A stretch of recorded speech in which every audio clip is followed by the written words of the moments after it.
Hail, hail, and welcome to HomeBhoys.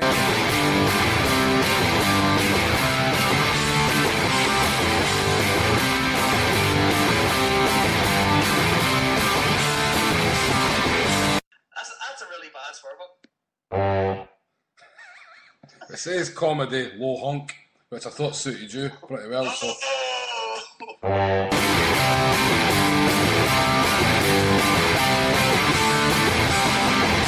Literally, Helsinki couldn't cope with the tempo we played. I'm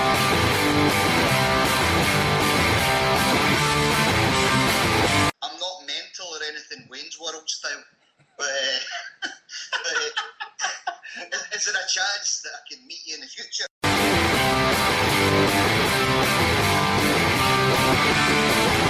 But let's not suddenly pretend we're all pals. We're not going to be skipping up the Gorky Road, holding hands with Hearts fans or nothing.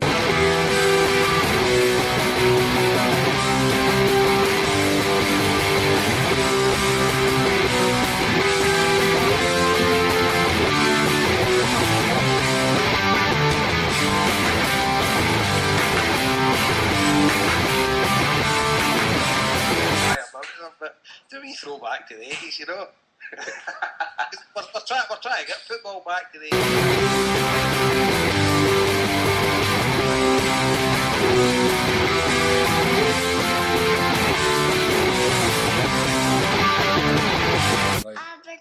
Aberdeen, Kenny kick a jelly bean. Rangers won a rubber duck, Celtic won the World Cup. Brilliant. Wow. Tell me who your favourite player is. My favourite player is Paddy McCourt. Yes, Joe, get it right up there.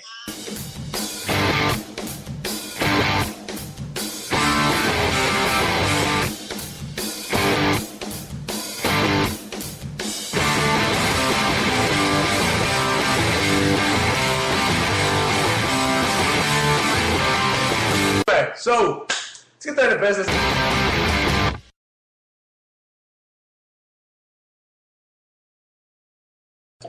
Hello, Jigwitch. All other forms of hello in other languages that I should have learned before I started the show. Welcome to HomeBhoys Live Phone-In Show number 55. I am, of course, Joe McKenna, and I am, of course, in front of my computer in my house when I should be in Drogheda with the very hungover David Harper, who's joined me as well. Hail, man. That's it, right on cue. You're a pro, you're like Brando. Hail to Europe a wall. Put it that way. Is that an issue? Like, is that still a problem? Have you after 2 years doing this, you haven't gotten over me saying hello? It's not me. It's the customers, man. I mean, I'm not. Customers, here, listen. My pockets are empty. I'm getting non-stop emails. My post box is full. Well, we want 25% less. Joe is what they're saying at the minute. Like, that's what they're saying. They only want 100% because I bring 125 every fucking time. Oh, sorry, every time I'm on here. Oh, see, there you go. I've started already. See, you're just goading me into doing this stuff. You know what I mean? I try and have a good opening for the show. You just ruin it by looking down on me. Anyway, we're back. We are also joined by the one and only Jason Higgins. Jason? Yeah. Are you there? Hi, here mate. Hail. No problem. And of course, the Green and White Rider, Paul Larkin. Alright, troops, how are you? And we are, of course, joined this week, not of course, special guest this week from the TikTok show. It's BJ Mac. Say hello there. Hail. Hey, hello. We can't say hello. I forgot about that. Harper's rules. Is Harper texting you? Telling you don't say hello? Well, I've had a number of people comment asking if Joe or Coaster's a hun. Oh, do they? Ooh. That's good, though. Mm-hmm. I like a bit of scandal. You know what I mean? I like to be the guy in the periphery. Keep them on their toes. Exactly. You know what I mean? You never know where Your Skype sounds like you're talking in Morse code, man. Why? Brighten up a wee bit. Am I? Norman Collier. Take the mic out of your mouth. I haven't got the mic in my mouth. The mic's in the computer. The mic's in the computer. Somebody up jam on the mic or something. No, is it that bad? Hold on a second. Maybe I'll hit it here. Hold on. That better? Dip your mic in the tail. Is that better? Aye. There you go. That's grand. Are you happy now? Put your feet up there. Do you want a foot rub? Back massage? Anything else you need? That's much better. I'm only trying to get it right for you, man. Do you want a wet shave or anything while you're hanging around there while I fix all these problems? I know the pressure you're under when I'm not there to hold your hand, like, so. You know what I mean? Hold my hand. This has turned into a bit of a feud now, isn't it? Right, carry on. Lovers tiff. Cheers, thanks very much, boss. So here we are, we're back, and we're going to discuss. We'll just get straight into it. Actually, a couple of things that we haven't pointed out before we start is Skype callers tonight. If you're calling in, we're probably only going to take one caller at a time tonight. And if you're calling in, please do your best to wear like a headset or headphones, because it takes away a lot of the echo we get on Skype. So one call at a time. So if somebody calls in and somebody's on and you want to call in, just hang on until we get rid of them. Well, not rid of them. We let them go, sorry. And then you can come on yourself. Any other things, Harbour, you want me to bring up real quick? Just the reason for that is because there's 5 of us in different locations tonight. Because we would normally have up to 6 people on. But because there's 5 of us in different locations tonight, it's too much for Skype to handle. That's just the reason for it. Okay. And of course, add it's HomeBhoys. If you're a first time listener, add HomeBhoys on Skype, and Joe will get your request and add you into his contacts. Yep. Well, indeed, no problem. And please just feel free to interrupt us because we'd be rambling. Well, I do anyway. So let's get straight down to business and talk about just one other thing. Mother of Christ Almighty! What? No video calls. No video calls. Unless you're a Swedish bird. Oh yes, and you're in the bath. I'm actually again sitting same as last night in my tighty whities, Tom Cruise style, risky business. Yeah, Harbour. Nobody needs that visual image. Yes. But Erica from Helsingborg, you can call in my video call, no problem, dear. Yeah. We've only ever had one video call, haven't we? And that was your mum wandering around the house with his laptop, wasn't it? If you want to do that, that's cool. That was funny. So let's get cracking. Down to business. Straight into news. Let's talk about the Ross County game. Scraping a point, saving a point at Ross County on Saturday. It was great to just sit down and get back into the football and not have to worry about anything. And I know the early morning kickoffs are a pain for the players and the fans, and it's a long way to travel. But as an armchair supporter on Saturday morning, it was just a great fun to sort of sit back down and get back into the groove of sitting down to watch the game, until of course the game itself started. And then things started to go rapidly downhill. So as normal, we're going to throw it to somebody first with their initial opinion on the game. And seeing as we have a special guest this week in Brian, we'll give it to him. Go ahead, Brian. What is your take on the game on Saturday? I mean, hello, who's laughing? First of all, thanks, Joe. First of all, I was up at the game with Jason's friends, Johnny Mackay and Des Slavin, and one of the other guys that goes to quite a number of the away games, Foggy. And Foggy had 2 bottles of Buckfast in them by 10 a.m. So it was an interesting drive on the way up, but good fun. Great crack in the car. And the early kick-off's a killer. That was 7:15. I got up on Saturday morning to go up there. But in terms of the game itself, it was a beautiful day. Absolutely roasting up in Dingwall. And Celtic just never started at all. It was interesting when the team news came out, how they were. There was a lot of discussion and debate on how they were going to set up, whether they were going to set up with 3 at the back and or 4 at the back and go 4-4-2. They ended up going with the 3 at the back and the 2 linemen. It just didn't work at all. We didn't get control of the game. I didn't feel we didn't create many chances at all. I don't think we created any chance that I can remember of note in the first half outside of a couple of set pieces. So it was a real turgid game first half, and we struggled badly. And I was going to say Inverness there. Ross County could have scored in the first 5-6 minutes. The boy missed an absolute sitter with a header. Mm-hmm. Second half, we were expecting it to be better, and it was worse.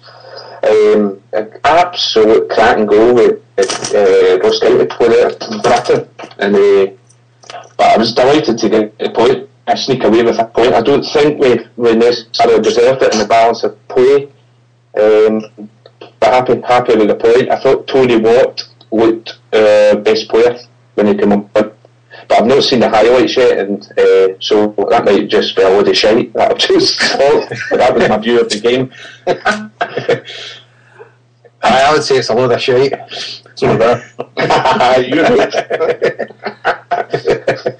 I don't know, I thought it was pretty bad in the morning. Yeah, I thought you were right. I mean, I was sitting there watching the game thinking to myself, well, there are like 11 players missing. But I thought Ross County looked really well, looked really, really good. They came out and they had the measure of Celtic straight away. I mean, they closed them down, they gave them no space. I thought Wanyama didn't do himself any favours in the midfield. Thought he was hopeless. Passing, some of the passing was everywhere. Kayal, I mean, he couldn't get it together either. I know Ledley is kind of guy, he's like a, Harper used to call him a sleeper cell on the pitch. Mickey disappeared. Adam Matthews in midfield wasn't working. Nothing was really working. The only person that looked like they made it been able to do something is Commons. Well, was Commons. You know what I mean? Because Commons are like, well, if this guy can get on the end of something, he can. You know what he's like, something special could happen. But as far as Tony Watt being the best player, I thought he made a really good impact when he came on. I mean, because they were tired. But I suppose it shows as well. I mean, that was his initial strike that set up the goal. Led to the goal. Even outside his strike, his movement and a wee bit of urgency about him. I'm a big Samaras fan, but I thought it was absolutely shocking on Saturday. I would agree Commons done okay, but the midfield, from a midfield perspective, it was very crowded.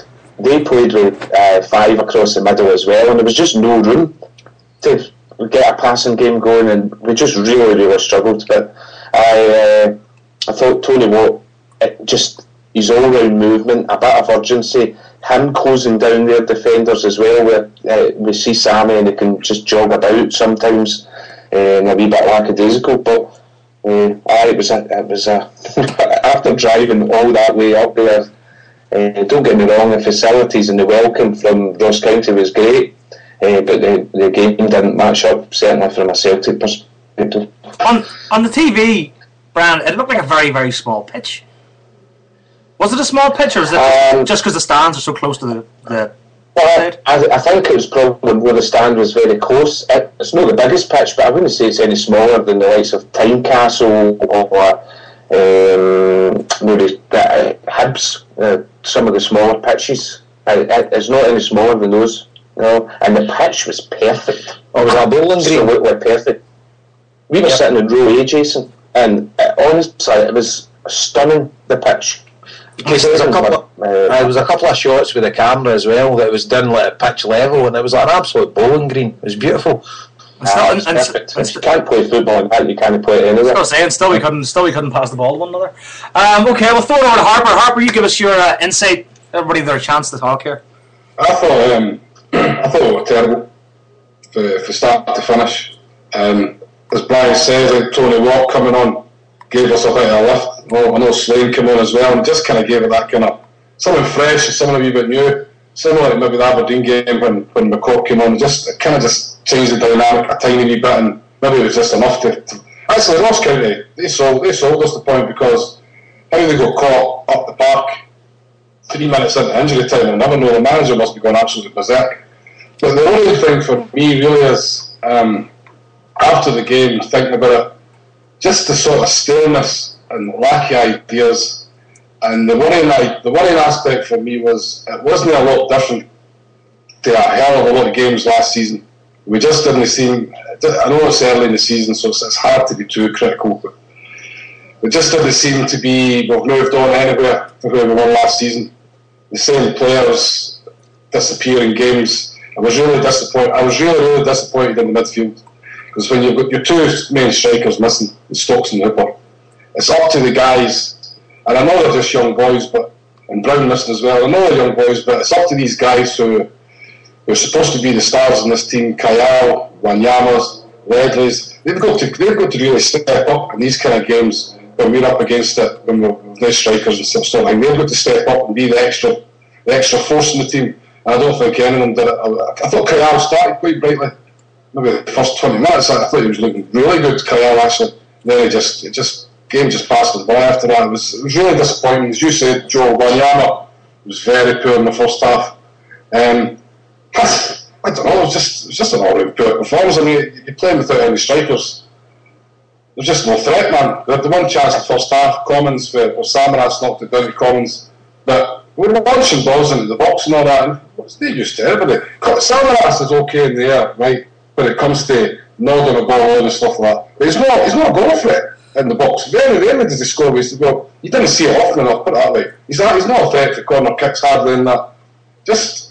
I can't know, the whole thing was very, very disappointing. And as you say, we crowded the midfield with our own line up, the five across the middle, and there was just not room to play. But then at the same time, Ross County managed to find a few gaps to play a wee bit of football, so I don't know, I think we were very lucky to walk out of that point. Despite possession and all sorts of stuff like that, all our performance, and chances created, I think we were very lucky walking away with a point. Well, when you mentioned Samaras, should Samaras have had a penalty in the first half? Yeah, I think it was a penalty. That was the second half. Second half, was it? Second half. It was a definite penalty. So, And the wee guy in his interview after the game says, no, he definitely got the ball. He wasn't anywhere near the ball. At least it says not that they catch him. But he wasn't anywhere near the ball. Definite penalty, Jason. Aye. It should have been a penalty. The thing about Kyle is, right, even when he's having a bad game, he still has that look on his face as if he's going to do something.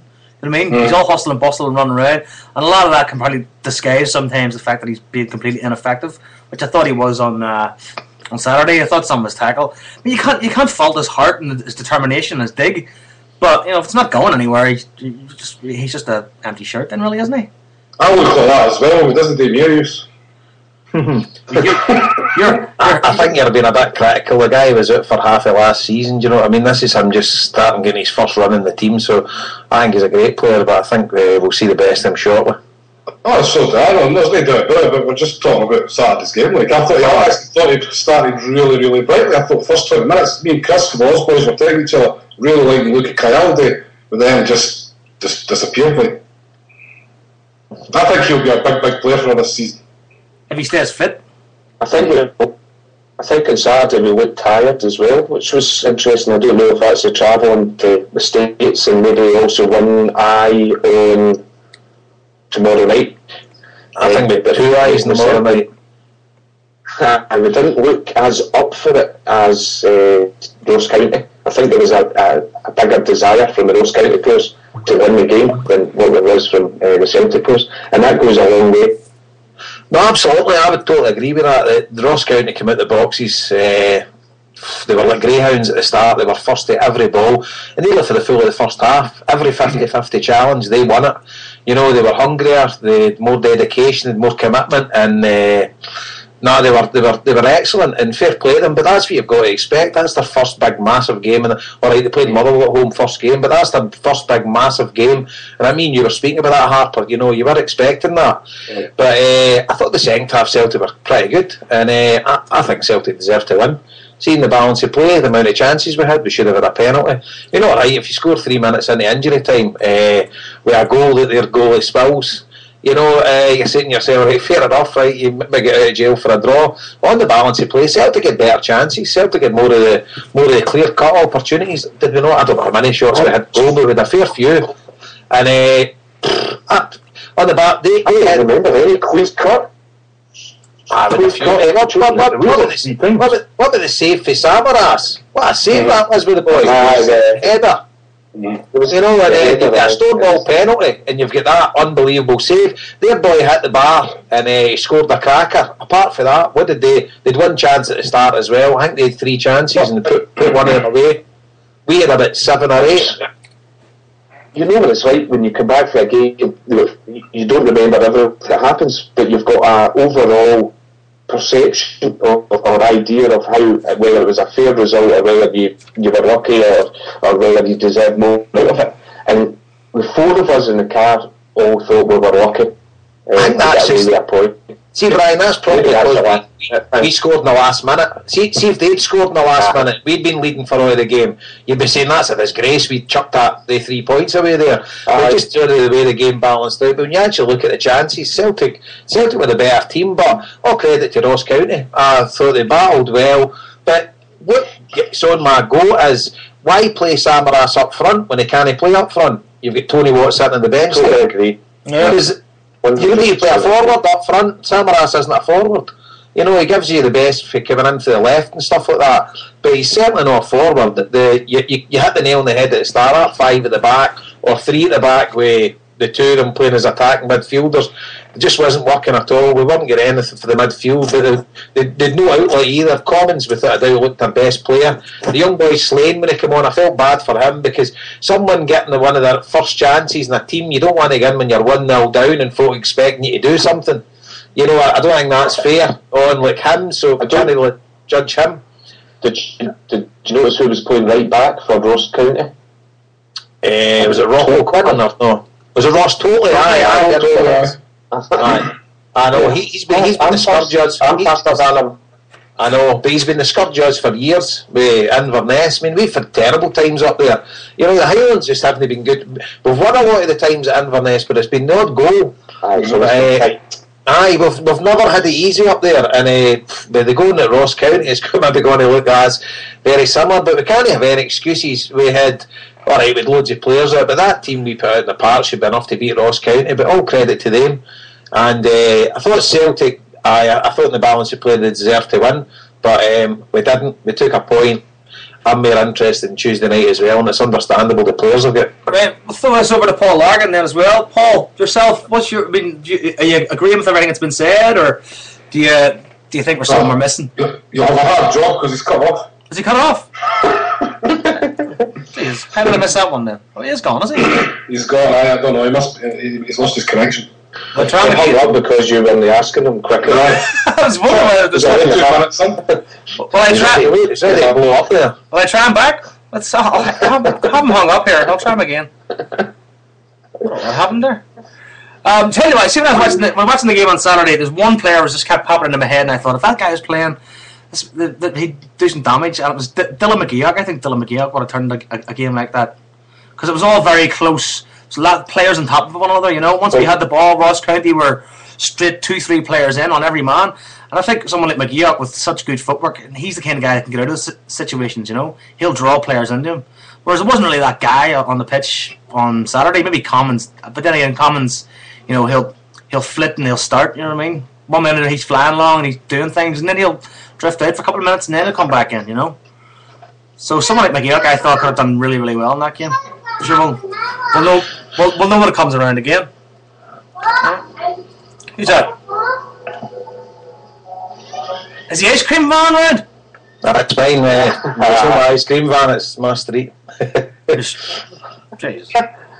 I thought it was great.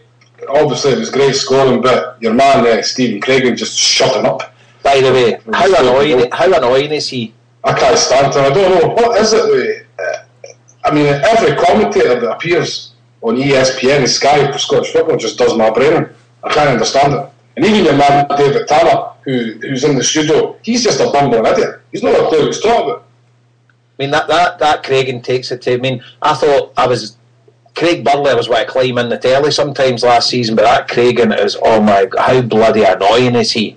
Everything Ross County done, it was the best thing since sliced bread. He was actually saying we with Ross County. Yeah, I think we kind of know his background, Jason. Aye, well, it's not any doubt there. But he wasn't going to any birthday parties with Joe in Belfast, put that way.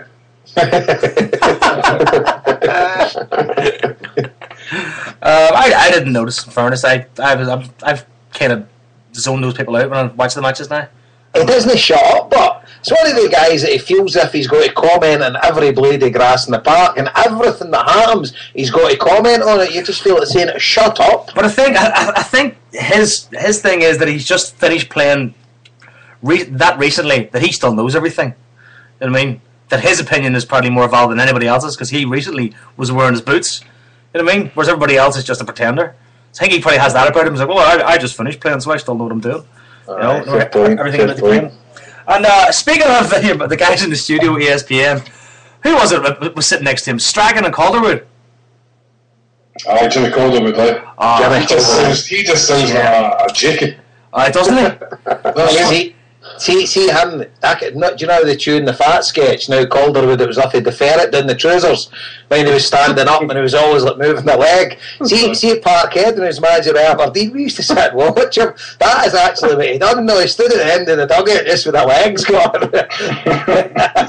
Oh, it's hilarious, man. It's hilarious. I can see Strachan just looking at him, going like, "This guy's a clown." he seems like the kind of guy you'd avoid in the pub. You know what I mean? Well, fucking sitting the other side of the bar. Man's a bit nuts. I'll tell you one thing about Stratton, right? For all I used to do when he was a Celtic manager, right? He doesn't have to talk us up. And he will really back us to the hill when he's on the television. He's a brilliant pundit in that regard. Yeah, I love the guy. I always care. I never liked the football that he put on the pitch, but he was always good fun to listen to, and see be interviewed. I don't know. I kind of went off him in some of his interviews when he started going on about devil dogs and Kestrel drinking super fans and idiots on the internet and all that. I thought it was a wee bit disrespectful to some supporters, but when he's talking about football, as long as he sticks to talking about football, I just think that we always slag the mainstream media for being anti-Celtic, having an agenda and stuff like that, but he treated them with the disdain that they deserve. And then some Celtic fans were using it as a stick to beat him, and I was like, wait a minute here, what do you want? No, I like that, Jason. I agree with that.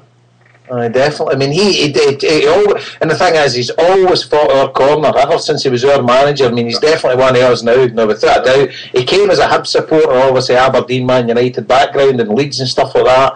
But I definitely think that if there's one team in the world he looks out for now, it's Celtic. Definitely. Without a doubt. And then the way, obviously, with Tommy Burns, how he became like his best friend and stuff like that. But I just think the world of his Strachan. I think when he left, as his time was up, he'd done what the board had got him in to do. He had a very difficult resume. Obviously, he'd a very difficult set of objectives to meet. But you've got to realise a lot of the players that he brought in, we made a lot of money out of them. Yeah. When we moved them on, we got a lot of guys, and obviously some of them didn't work out as well. But compared to with Martin O'Neill, he spent some seriously big money, and we get next to nothing back in. For a lot of but Strachan done really well. I'm not down crying Martin O'Neill because he gave me the best times ever watching Celtic. But Strachan, some of the comments when he was our manager, I thought was totally uncalled for. I thought he'd done an excellent job for what he was there to do, and it was great to see him get a great reception a couple of weeks ago when he was back. That was excellent when he came at half time and stuff like that. It was brilliant. Cheering for the crowd. When was that? Was that the Aberdeen game? Aye, the Legends. You get one of the loudest cheers. It was excellent. Mm-hmm. We have Paul back online now. Paul, you there? Yeah, I'm here. What happened there? Don't know. It's went dead completely. Jesus, because we didn't give you a chance to give us your views on the game because we went to and you weren't there anymore. So, is there anything you'd like to point out about the game on Saturday that maybe we haven't covered? No, I mean, I just think that we're not the same team with Brown and Forrest in it. I mean, they provide the drive and that wee bit of dig that I think we're missing on occasions that they're not there. I mean, I agree with Jason. I thought we should have won the game comfortably on Saturday with 19 shots, 10 on target, 9 corners, 54% possession. Didn't ever think Ross County were threatening us on the odd set piece. But I agree with what BJ said that, Samaras just doesn't do it up front. He doesn't work hard enough. And the midfield suffers, and I agree with Harper as well. There's too many guys we were missing. Wanyama was hopeless. Izagiri was hopeless. Ledley was non-existent. I actually thought Matthews had quite a good game. I know somebody said he wasn't that good, but I thought he had not a bad game. But I just don't think that when you're going to a game where it's kind of like Samaras is up front and you're passing the ball to him in the air, he kind of just wants to flick that on all the time, which is fine, but he has to then, the minute he flicks that on, he's got to move into the box and if he's flicking on, especially when there's basically no other striker there, and so if that guy's then going to automatically think, I'm going to stoke the ball and cross it, Samaras has to be that target, and as Harper says, he hardly ever scores with any headers. So, I mean, there is staleness in the team, and I agree with somebody saying that earlier, like there has to be a fresh impetus, because if you can bring in guys like Watt and Slane, who are basically youngsters, and they can freshen you up, then what would established football players do, But, I mean, overall, I wasn't happy with the performance. Can do a little better, but I'll take the point in the circumstances. And I should also say that I thought it was after a good performance by Ross County and they fought like mad, I thought the manager really let them do it at the end of his interview. Like, you know, I thought it was really petty. Really petty. And I mean, you know, 3 minutes was added on. He's talking. What did he say? Well, he basically said there was a disgrace. There was 3 minutes injury time. Where did they get that for? There was only 3 substitutions. They should never have been 3 minutes added on. The reason there was 3 minutes added on, apart from the 3 substitutions and the fact that there was 2 goals, is the fact that he held the ball. He was the guy that caused the injury time. He was time wasting continuously everything the ball went near him. So, you know, I thought he should have just went in and, you know, congratulated his team. But, you know, I thought one of the most salient points was what Harper said is the progression thing. The team hasn't really progressed as yet. Now, they're without a lot of players and all, but that has to be your aim every year, to keep progressing. And so far this season, we've probably not seen that. And it's not just that, Paul. I know Ross County's a new team in the league, but people know us. I mean, if they're not going to offer anything different, they're going to set up to play against us in a way that they know is effective. So we've got to combat that. We've got to reinvent ourselves all the time. And at the minute, and it's hard to say because it's very early, of course, because we played. Look, if you contrast the performance midweek against Helsinki, I thought we were excellent. Yes. So I mean, it's just that and the problem with this team as well last season, and there's a lot of young guys, but they're very inconsistent. You know what I mean? Yeah. So I don't know. I kind of agree. I really hope we make a signing just for it gives everything a lift and something new. And well, as we say, it's been the strikers at the weekend. And I would have started with what? I'm not just saying that in hindsight. I said on Friday night on the Over and Over show, I would definitely like to start the game with Rob. Why not? Just throw him in. The boy seems confident enough. He looks like he could handle it. So I would have started the game with. But I think we definitely need to send a striker.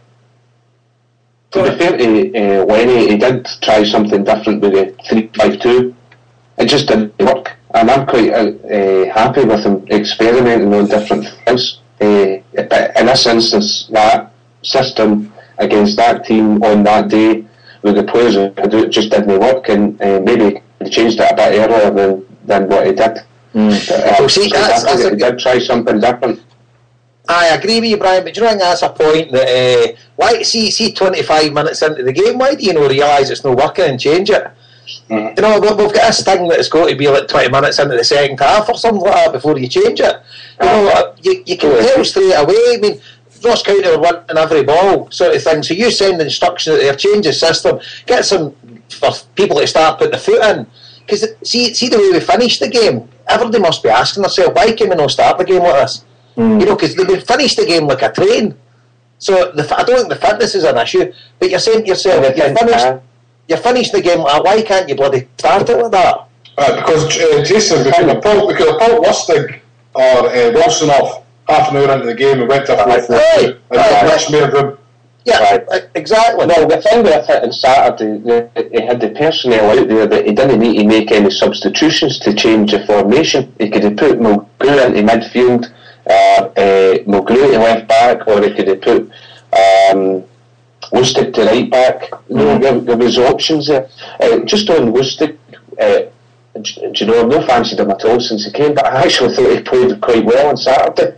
His positional sense, he looked to do all right, apart from the foul that he gave away for their goal, but he looked to do all right, and I know it's Ross County we're playing, but he looked more comfortable than he has at any point in Celtic jersey.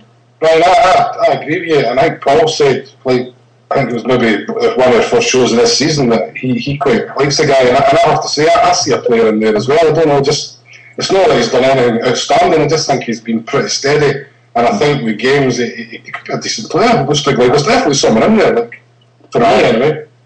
I think as well, like you talking about you mentioned yourself earlier on about the goal and Ross County being caught up front. I actually think the thing that snookered them was when the boy virtually caught the ball and the referee waved play on. I think Ross County switched off at that point, that split second. And that's why the left back had tucked in, didn't see Watt peeling off him. And before you knew it, Watt had the ball.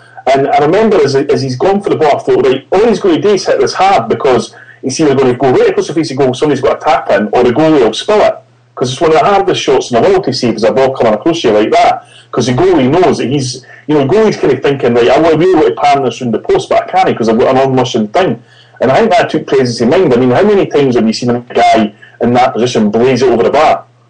you know, and snatch at it and all that kind of thing. So, I mean, I think that there were kind of some positives and stuff, but there is, I mean, as you said, I mean, I was screaming for Lustig or Wilson to be taken off early as well because it just wasn't working. I agree with what Jason says.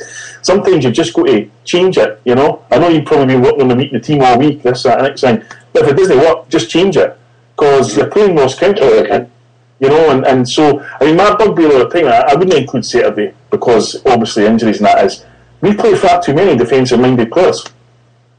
I mean, we've got at least 6 defensive-minded players in the park every day. And the other thing about that is, Ross County will commit in a lot of nippy wee fouls here and there, right? I've no problem with that. They can do what they want. But if Bruni's in the team, that doesn't happen. Because he'll just take them out if they're ready to us. And that wasn't happening to us. Kyle, Redley, Wanyama, they weren't interested in mixing it. We never stand up to teams like we should. That was a bugbear of ours all last season. If somebody wants to get over the physical with us, a lot of the time we just let it happen. We get little protection for referees, we know that anyway. Oh, definitely. I think Brown's moulding into more like the Lenny mode, but I can see Brown becoming a bit an enforcer.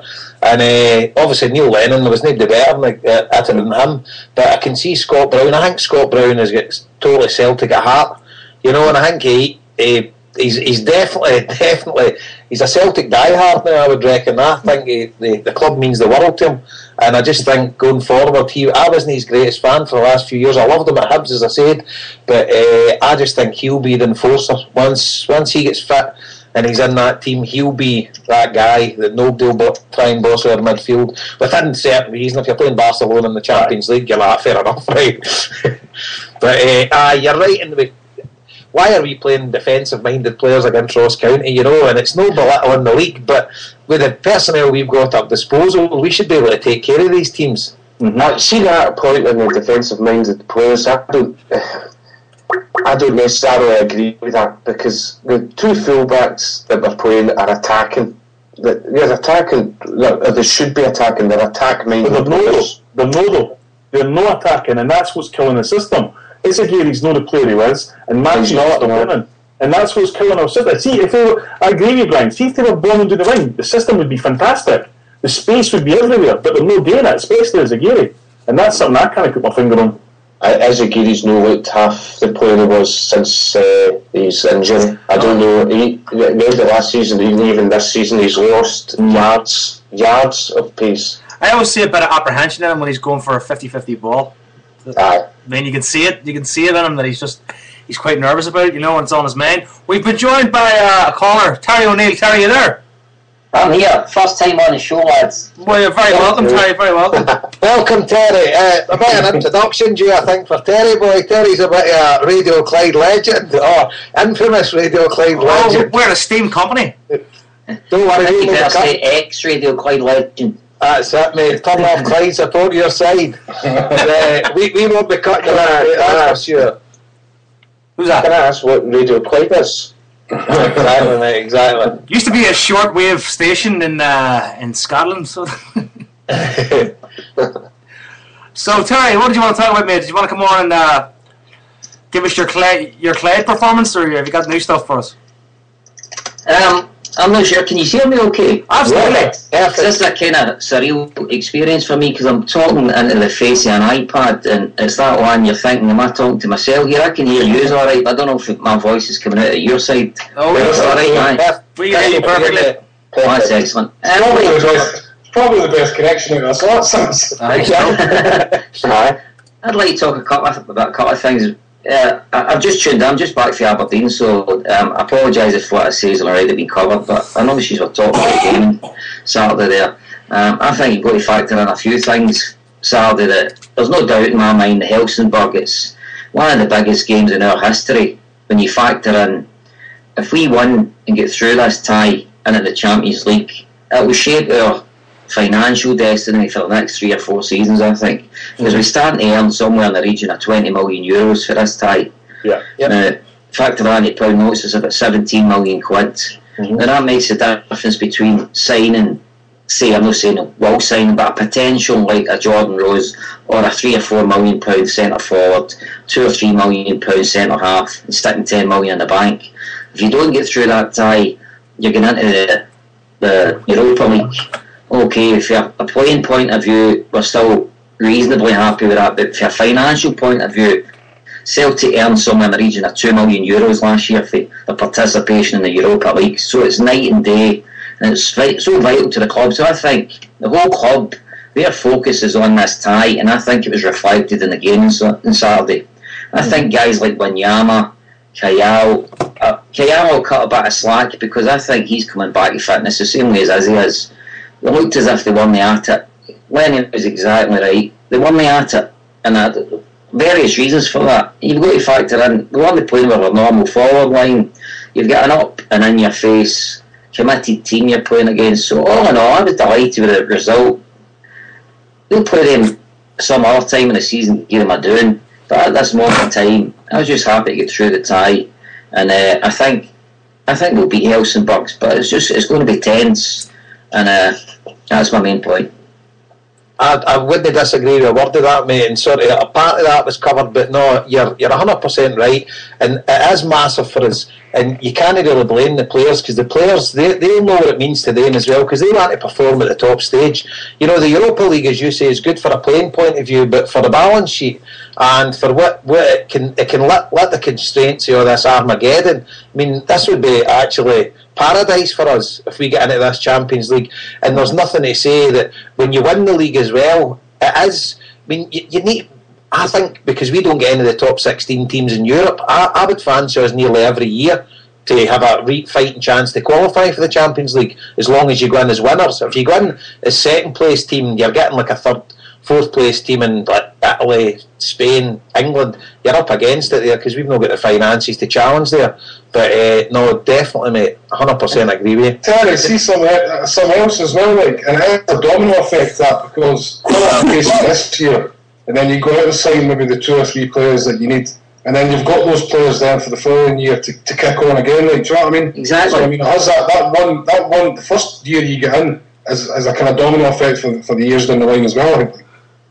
Well, the thing is, like, we've got a pretty settled team, a young team, maybe an experienced signing, and as I say, maybe a signing that catches your imagination. And we'll take half. Well, Lynn's only going to touch us for about 10 years anyway, but I think this tie is that vital to our next 3 or 4 seasons, that if we win and get through this tie, to me, I think we'll be looking at last 16, maybe not this season, but next season, because we'll sign better players. People will want to companies if we're making our mark in Europe. I can see us maybe finishing third this year if we get through this tie. Get in the Europa League, having a decent run. I mean, going back to Radio Clyde, I was talking to Keevans last season, and I pulled him up one night. He was on talking about Celtic. The only benefit Celtic will derive for Europe is a financial one. And I went on and said, Jim Duffy was on the same night, and I says to him, look, can you not see the possibility that playing against the likes of a Udinese or a Rennes, if you're a young player, the experience that you'll gain from that, can you not see that might be a positive, that we might derive some benefit? Now, this was before we even kicked a ball. And even myself, I didn't expect us to derive what we actually did, but I think the likes of the Rennes game at Parkhead when we were 1-0 down, came back and won 3-1. That was one of the key moments in the season, because we went only Motherwell on the Saturday, the Sunday, again 1-0 down, but we came back 1-2-1, and the rest is history, as I say. It gave us that bit of self-belief, and I think they 2 ties against Udinese and Rennes helped us this season in the qualifiers, because I thought we looked like quite an accomplished outfit for most of the time when we played away that last tie. And I think Europe's been vital to us this last season or so. Yeah, and I thought we'd done really. We've spoken about this before, Terry. I thought we played really well in Europe last year as well. And the young laddies, they must just want more of it. And you're right. If we're playing every year in the Champions League, when you go to actually sign a new player, they want to come to you. That's it. I mean, you see, the other thing, I was investigating this a couple of weeks back for something else today with the Huns, but I wasn't getting on Radio Clyde anyway. But what it made me think was, do you mind when they got in a couple of years ago? They shouldn't have got in, as far as I'm concerned, because they had a £2.8 million tax bill, and the SFA conveniently seemed to overlook and granted them a licence. But the effect of that is Rangers earned £18.5 million euros from that participation that season. So I hope in the fullness of time that Celtic called for an independent investigation into the granting of that licence, because in hard cash, that could have been us. Instead of them, they get in my opinion, without having the proper criteria to get in. They owed a tax bill, so they should have been granted a licence. But that's for another day, maybe. Did they not come out with, there's something coming back to me, did they not say the reason they granted the licence because they had a certain date to pay the tax bill and it hadn't expired as of that point? That might have been the case, I'm not sure. I think they came out, and I don't know whether it's true or not, I think they came out and said the reason they granted them the licence was because you've got until X date to pay it, and that date hadn't came yet, so then they were allowed to grant them a licence. Nice and convenient for them. There was an agreement in place. It was another thing, could I come back in? Yep. Totally, mate. This is a wee bit off the wall, but it just came into my mind. That's the beauty of being on here. If it was Radio Clyde, I'd have been cut off for 3 minutes. You're saying, can I come back in? Just come back in. We're just flies. It was a thing that kind of intrigued me recently. See, back in March, Doncaster came out and said that there was going to be SPL lawyers at Harper McLeod were going to look at the Rangers situation as to these additional payments. And about 10 weeks later, the SPL issued, it was June the 18th, the SPL issued a statement, it's still on the website if you want to check it out, that along the lines of the investigation has now been completed by Harper McLeod and Rangers will now face disciplinary measures because of this. Not Rangers might face disciplinary measures or could face disciplinary measures, but Rangers will face disciplinary measures before the season starts. Now, fast forward to about a week ago or 2 weeks ago, we've now got an announcement that there's a new independent panel that are going to look at these EFT stroke additional payments. Now, what I would like to know is, and I've not heard anybody asking about it, is how can they be found to have a case to answer and a statement issued that they will be disciplined because of that case, that we've now got another panel to investigate where there could be a case for them to answer? I don't understand that. To me, it looks again like another fudge with the SPL to hopefully, what they're hoping for is a big tax case comes down and they don't look as bad when they've got to punish them. Or am I missing something? My understanding of that is that the statement back in, when was it, June or July that you said? In 18. Was they had found evidence that there was a case to answer, and they didn't want to take that any further until they understood what was happening with the Huns. And then now what we're doing is that full investigation, which will also investigate the years that they broke the rules and also what the punishment is for breaking those rules. But why would you say they face a disciplinary measure? By the sounds of it, they already came to a decision that they were guilty because they were going to face disciplinary measures, and now it's getting investigated. You're like, aye, that's what I didn't understand. They called it a prima facie, didn't they? Where they basically said to them, based on the evidence that we've seen here, you're guilty. And that was it. And I believe this was what the Kenny Hoon and Han was about, the membership and all that, was they were trying to say to them, you have to accept this, you know? And Green and McCoy, well, we're not going to accept it, we'll accept it. But I actually, what Terry said, they're spot on about the big tax case. I think the big tax case is going to hit them in September when the judge is back. But I think that's what they're waiting on. I think they're waiting on to get that so then they can sort of take the titles away and not have as much hoo-ha before the actual big tax case comes down and the Huns claim, we're guilty in that. See the thing about stripping the titles? I mean, that to me is like return of stolen goods. If you find somebody climbing out your window with a telly and you catch them and you get the telly back, does that mean they don't get jailed with the police? To me, return the titles, stripping the titles is return of stolen goods. They should be expelled for Scottish football, but nobody's got the balls to do that. The other problem that they've got with the SFA is it's alright to strip league titles. How do you strip Scottish Cups? Because there's more than one team suffered that. You know what I mean? Say they win a cup, right, and they say they play Dundee in the final, beat them. Did Dundee win that cup? But what were the teams that Rangers knocked out before that? Yeah. You know, it's a huge. This boy for the SFL has also said, I read somewhere that they're not going to strip them of the league cups that they won. Yeah. How can he possibly come out and say that? That was Longmuir, wasn't it? Longmuir came out and says, no, as far as we're concerned, they'll be keeping them. He's just made a statement. You're like, wait a minute here. But it's the revenue that somebody will work out and say Hearts have lost a lot more than any other team. See, because they would have Champions League money and stuff like that. That cup of cans getting up there, lads. That's he's got a reputation, Terry. It's got to be done, man. It's like my wee thing. It's Miller time, so it is. Newcastle Brown Ale, man. It's all No. Guys, they go for pish stops and everything in here. It's phenomenal. Is that Harbour? Is that be me as well? Then I think. Harbour, is that product placement there?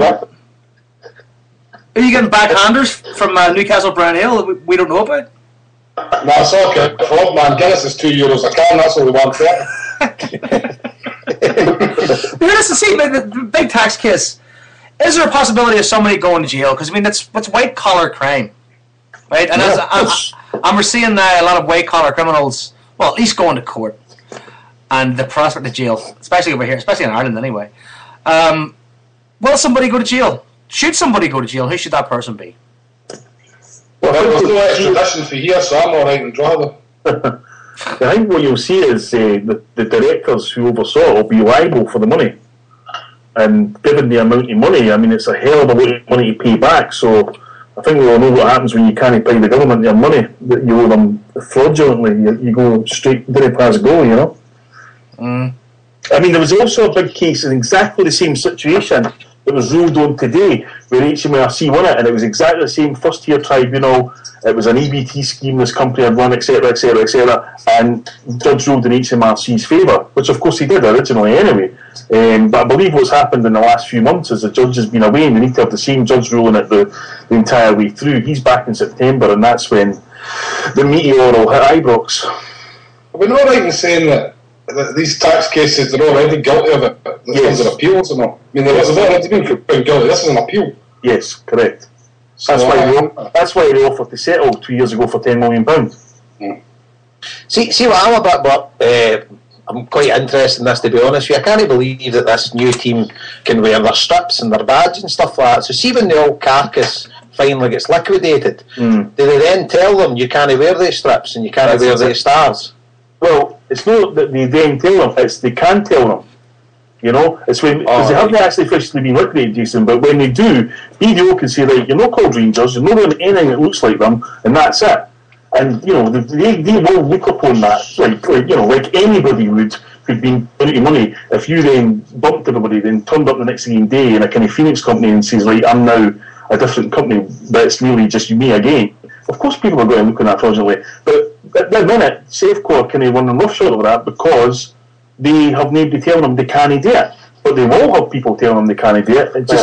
I'm not sure if they will have people telling them they can't do it. I don't know if there's a motivation within BDO or HMRC to, other than being able to investigate and bring criminal charges against those involved. I don't think they'll be able to. BDO's job is to get as much money as they can for the creditors. That's what they're in there for. So, like, the first thing that BDO has got to say, obviously, is how on earth were you able to sell Ibrox, Murray Park, and the Albion car park for £5.5 million? I mean, that is the £500 elephant in the room that they're going to face. That's why Green's trying to get a share issue for October, so he can try and get as much money in before they actually ask him that. Because it was valued at £100 million. We know the valuation was lunacy, but that's what it was done in black and white. It was valued at £100 million. They sold it for £5 million. Yeah, exactly. It's a way around my head. I don't think the share issue makes any difference, and probably if a share issue was successful, it would actually help HMRC's case rather than BDO's case rather than Green's. So what Sheamus who's going to help is Charles Green's pockets and his investors. I'm just thinking here, we could have swapped key for the entire Rangers organisation. see another thing. See this Tennant sponsorship. Surely Tennant's had a sponsorship with the old club, right? So see this new team, are Tennant's just getting free sponsorship with them, or are they getting green money? Well, I agree with that. I mean, they have to, surely the deal has to be renegotiated because they're not even playing on the... I mean, obviously, they'll be able to argue that, we're still on the telly, this, that, and next thing, which I think is just the biggest embarrassment ever for Scottish football. I was just about to bring that up. Huh? They've got the circus show on promoting our game for the lower leagues. But I agree. I mean, if you're Tenants, I mean, I would assume what all these companies are waiting on and why they've not said anything is because BDO are in there. And once BDO go in there, they're going to then say, right, how do we maximise money for our creditors? Because one of the most fascinating things I found last week was when Charles Green said, we've paid all the football debt, right? And then clubs went, wait a minute, we've not had any money. And the reason they've not had any money is because that idiot Doncaster topped the Sky deal doing forever and they never made a payment. And that's why the SPL, who said we'll take over X amount of debt for you and pay certain clubs and all that, couldn't actually afford to pay the football debt for Rangers because they had the first payment for Sky. And that's why you've seen Lawwell running down to London on Doncaster's behalf, trying to get the money out for them. Right? Jesus. It's a bit of a circus, isn't it? So the point being is that might have been one thing Charles Green was... He might have been told by the SPL, didn't want to be paid it. And he, so then he goes out to the papers and says, we've paid off it. But of course, straight away, done right, made a statement, and other clubs said, we've not had a penny, because the SPL never had the money to pay them. It's absolutely ridiculous that the SPL was paying anything for a club that cheated to get the prize money. That prize money should have been split between the rest of the clubs. Mm-hmm. It's very much the tail wagging the dog, like. But their argument all the time is that we've not been proved to be cheating yet, but they actually have because it's under appeal, as we've said. Mm-hmm. But even if you take into consideration what they did in the Craig White era, they never paid a bill, they never paid any tax, they bought players they couldn't afford, and I mean that's all been done and dusted. Craig White was banned for Scottish football, and yet they think that they shouldn't accept the punishment for that either. But they'll never die. So the Holy Grail sketch, I'm not dead, I'm getting better. Did you say talk about sweets and stuff? Sorry, who was that there? It's Terry again. Did you say talk about the key transfer? We haven't talked about it yet. I want to actually just go back to... Actually, we'll talk about Key, fair enough. Sale of Key, the price is £6 million, I read there, to Swansea. And it hasn't been totally confirmed yet, has it? 6.3 million we're reading, and it could, with add-ons and stuff, it could be 1.2 million of add-ons dependent on appearances with a 15% sell-on fee. Yeah, I think you probably... I've not listened to the phone in the night, but or looked at any of the blogs, but I think the general reaction when Celtic fans read that Celtic are paying debt for this money will be a negative one. But what would ask them to try and factor in is, if you've got £6 million coming in the door and you want to buy another player, if you're in the papers saying, this money will go towards my transfer kitty, whoever you're negotiating with is going, right, that price has went up.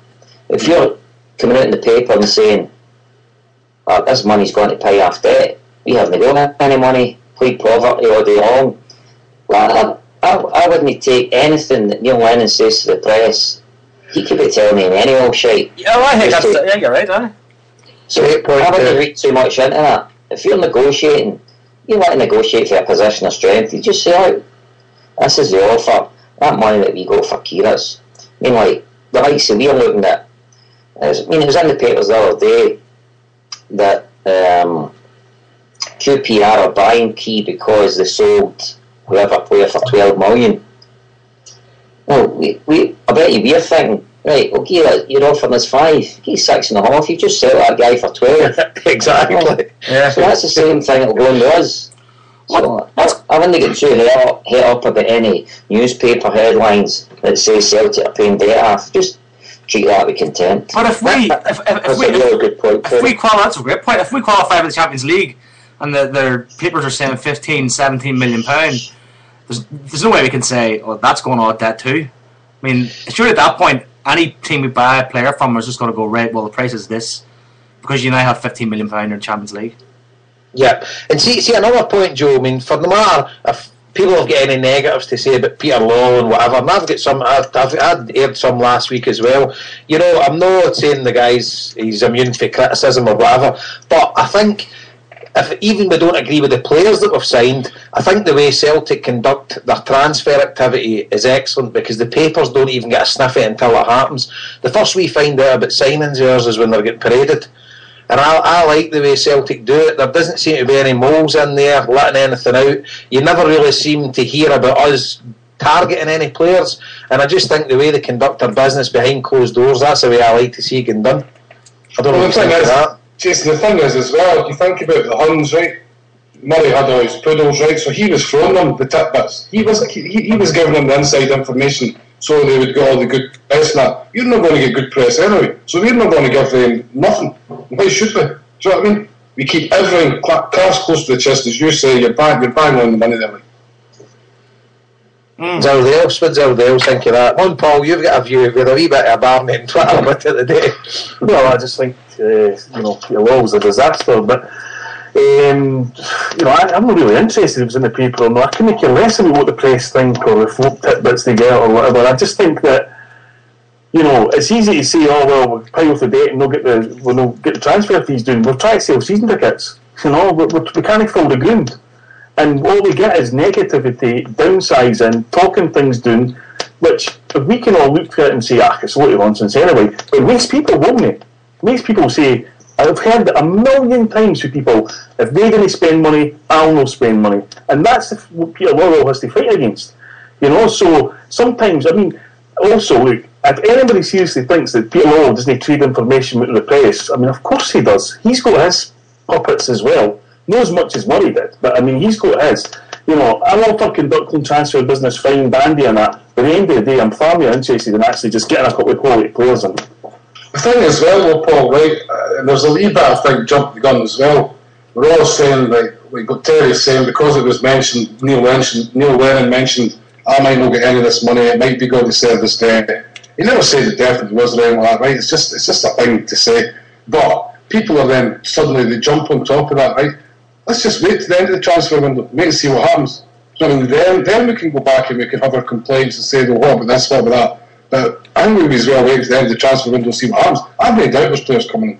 I think Paul, me and you got a wee bit of information earlier on. Well, I know you did because the person told me he gave it to you, so I don't know how much truth is in that. The only thing I would say to that, Harper, is, right, let's say we do that, and we will because we've not got any choice. Well, wait. If players didn't come in, then what? Do we then go to January and go through the same thing again, and then the next summer? Because you can set your watch by Celtic policy these years. I didn't understand. First of all, I would like somebody to tell me, where does the debt come from? Where is anybody? I wish somebody could phone in and tell me why Celtic are in so much debt all of a sudden.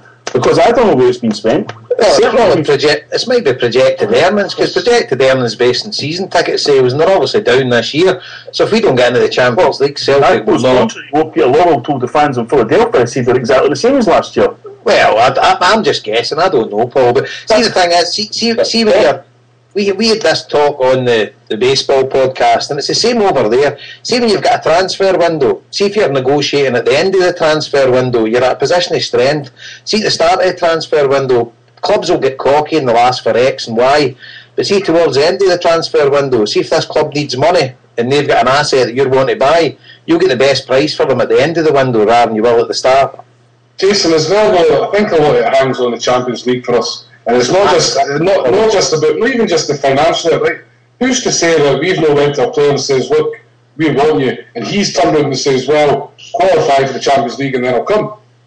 So you don't know if there's things like that going as well. We could be looking for a big loan signing, for example. I actually fancy that's maybe what will happen. If we qualify for the Champions League, we'll maybe pick up a decent loan signing for the Premiership or something like that. You just don't know what's kind of happening in the background when surrounding that sort of thing. And a lot of it is depending on the Champions League qualifications, I think. Speaking of loans, there was that rumour today about Shamak from Arsenal. I don't know how much truth is in that kind of rumour. I mean, I just read it on Twitter. But you can forget that. Yeah, I thought that too. Anyway. You what? I wouldn't fancy him anyway, to be honest. He hasn't done an awful lot for Arsenal, but he came there with a big reputation. He did. He's a very lightweight. I think that's why he's not done it in the Premiership. Yeah. But I think it's one when you hear rumours, but I don't believe them automatically because I just think see whoever Celtic's in for, nobody knows until we actually get the deal done, and I like that. Yeah, it's kind of fun because the first sort of news you get is usually a photograph of somebody outside. Is it Ross Hall from a medical? That's kind of the way I like to find out. Okay, I want to bring up a controversial subject. No, wait, Joe, wait a minute. We're moving on too fast here, I think. I'm quite interested to hear people's opinions on selling Key. On selling Key? Because there's quite a lot of people I know. I think there's certainly at least one on the show tonight that would have rather kept him. Okay, well, I'm of the opinion that we're obviously losing a talented player, but I mean, we've got more than enough to cover for him. That's my opinion. I mean, not overly say cover for him in what sense, Joe? Well, there's enough midfielders there. You can spare a midfielder. I mean, I wouldn't say he's a linchpin in the team that we're losing. Like, but so I'm assuming. Well, put it this way: I'm assuming we'd all agree we're going to win the SPL this year, right? Regardless, Selkie, So what's your aim then? Your aim's European progression. So why sell the player that was the best one in Europe last season? He was best in Europe for us last season. I don't know. What about the goal he gave away in France? The goal in that class. That was Chaduri. Well, did Key made an absolute blunder in one of the European trips. No, in the Europa League. That was against Sion. Was against Sion. See, my own point of view on it kind of is that I don't think Key was going to be a regular. Everybody fit. I don't think Key would have featured as a first pick. He was going to be a bench player majority of the time. You've got to remember, he was in last year's contract as well, I think. So, my view on it's quite. Wait a minute, Brian. Just tell Brian, this isn't the TikTok show where you can just jump in whenever you like. Cut me off. No, I'm CEO, bitch. No, you can just jump in. You can just jump in, mate. Don't worry about it. Me and Mark Zuckerberg are the same. I'm CEO, bitch. You know what I'm saying? You forgot that I'm the part cut you off. Shut up. There's a lot of money to be sitting on the bench. That's what I'm trying to say. But if we've got 6.3 million there right away, I think it's a fantastic bit of business in the last year of his contract. Well, he's not in the last year of his contract. Well, it was 18 months. Well, 18 months is kind of the same. I think it's a fantastic piece of business anyway. Victor, but he couldn't lace Victor Wanyama's boots as far as I'm concerned. And he brought some positives to the team, but see all that meandering about and want plenty of time in the ball and stuff like that, it just wasn't for me. So at the end of the day, I can understand why people did like him, because he did show in flashes. He was absolutely brilliant. I thought that people didn't go on about. I thought one of his best points was the actual bursting runs he made for midfield, getting the end of passes rather than making the passes. I thought it was a really good point. He had a good shot on him, but he didn't show enough. But for me, he didn't do it for me, so I'm delighted. People in the chat room are quite rightly pointing out the boy wanted to leave. So exactly, that was the point I was going to make. It's quite simple. If the guy doesn't want to play at Celtic Park, and this goes for any of the players, then I'm quite happy if they leave. And there's a big South Korean community in Swansea, so good luck to them. Can I just ask, why does everybody think you want to leave? I didn't say anything. I don't believe it. I don't think he wanted to play. I think he would want to leave because he wouldn't be a regular starter on that team. That's why I would want to leave. There was clues attributed to Mialbe this morning saying that the player wanted to leave. Yeah. Surely any top class player wants to play football every week, and I don't think he'd be guaranteed, anywhere near guaranteed, a place in the midfield berth. Majority of games. Well, it wasn't last year. I don't see anything that would change that this year. Kyle was injured, but I think with Kyle, I keep the pick before him. It was it. When you look at him midfield, right? Scott Brown's got to start every week when he's fit, right? Ledley's going to start every week when he's fit. Then you've got position to find out the Forrest, Collins, Samaras, Kayal, Wanyama. And I think the majority of them will start the majority of games before Keith Young. Just as simple. I actually thought Keith's a pretty good player. I think he'll go on and have a very good career. But it just wasn't going to be itself. I do as well. Well, I think Premier League will suit him better. For that, he wants time on the ball a lot, and Scottish football just didn't. I don't think it suited him. Plus, he was kind of a lightweight. I mean, he did get a bit more able to get stuck in the longer he was there. But he was never. I never looked at him and thought he's the guy. He's holding the midfield. I mean, he's the strong one. I didn't have anything against him, but I was never a huge fan. Can I come in on that to also say? I would. Sorry, on you go, Terry. Oh, Terry. I actually liked Key. I always remember a game a couple of seasons back when we were down to 10 men at Ibrox. That was his best game. I thought they ran the show that day, and I don't know who it was that said that. I apologise, I'm not familiar with your names yet, but the player that said about his playing in Europe, I think that's what we would get the best of Key Sung Young. I'm going to be a wee bit controversial here. If it was down to me, and it's not always down to, obviously you take the money that you get offered, but in an ideal world, if we could have sold players, if I were king, I'd have sold in this order: Scott Brown, Joe Ledley, and then Key. Because to me, I just don't see what Scott Brown brings to the team, apart from he can run about mental, and he's got no bad stare. But I don't see. I honestly don't see what he brings at European football level. For a start, he runs into people, but I likes him. That's a big line on it. I would like another favourite with the Celtic fans. To me, he's anonymous most games I watch. Oh yes, thank God. One person to agree with me at last. Hold on a second. The other week you said, whoa.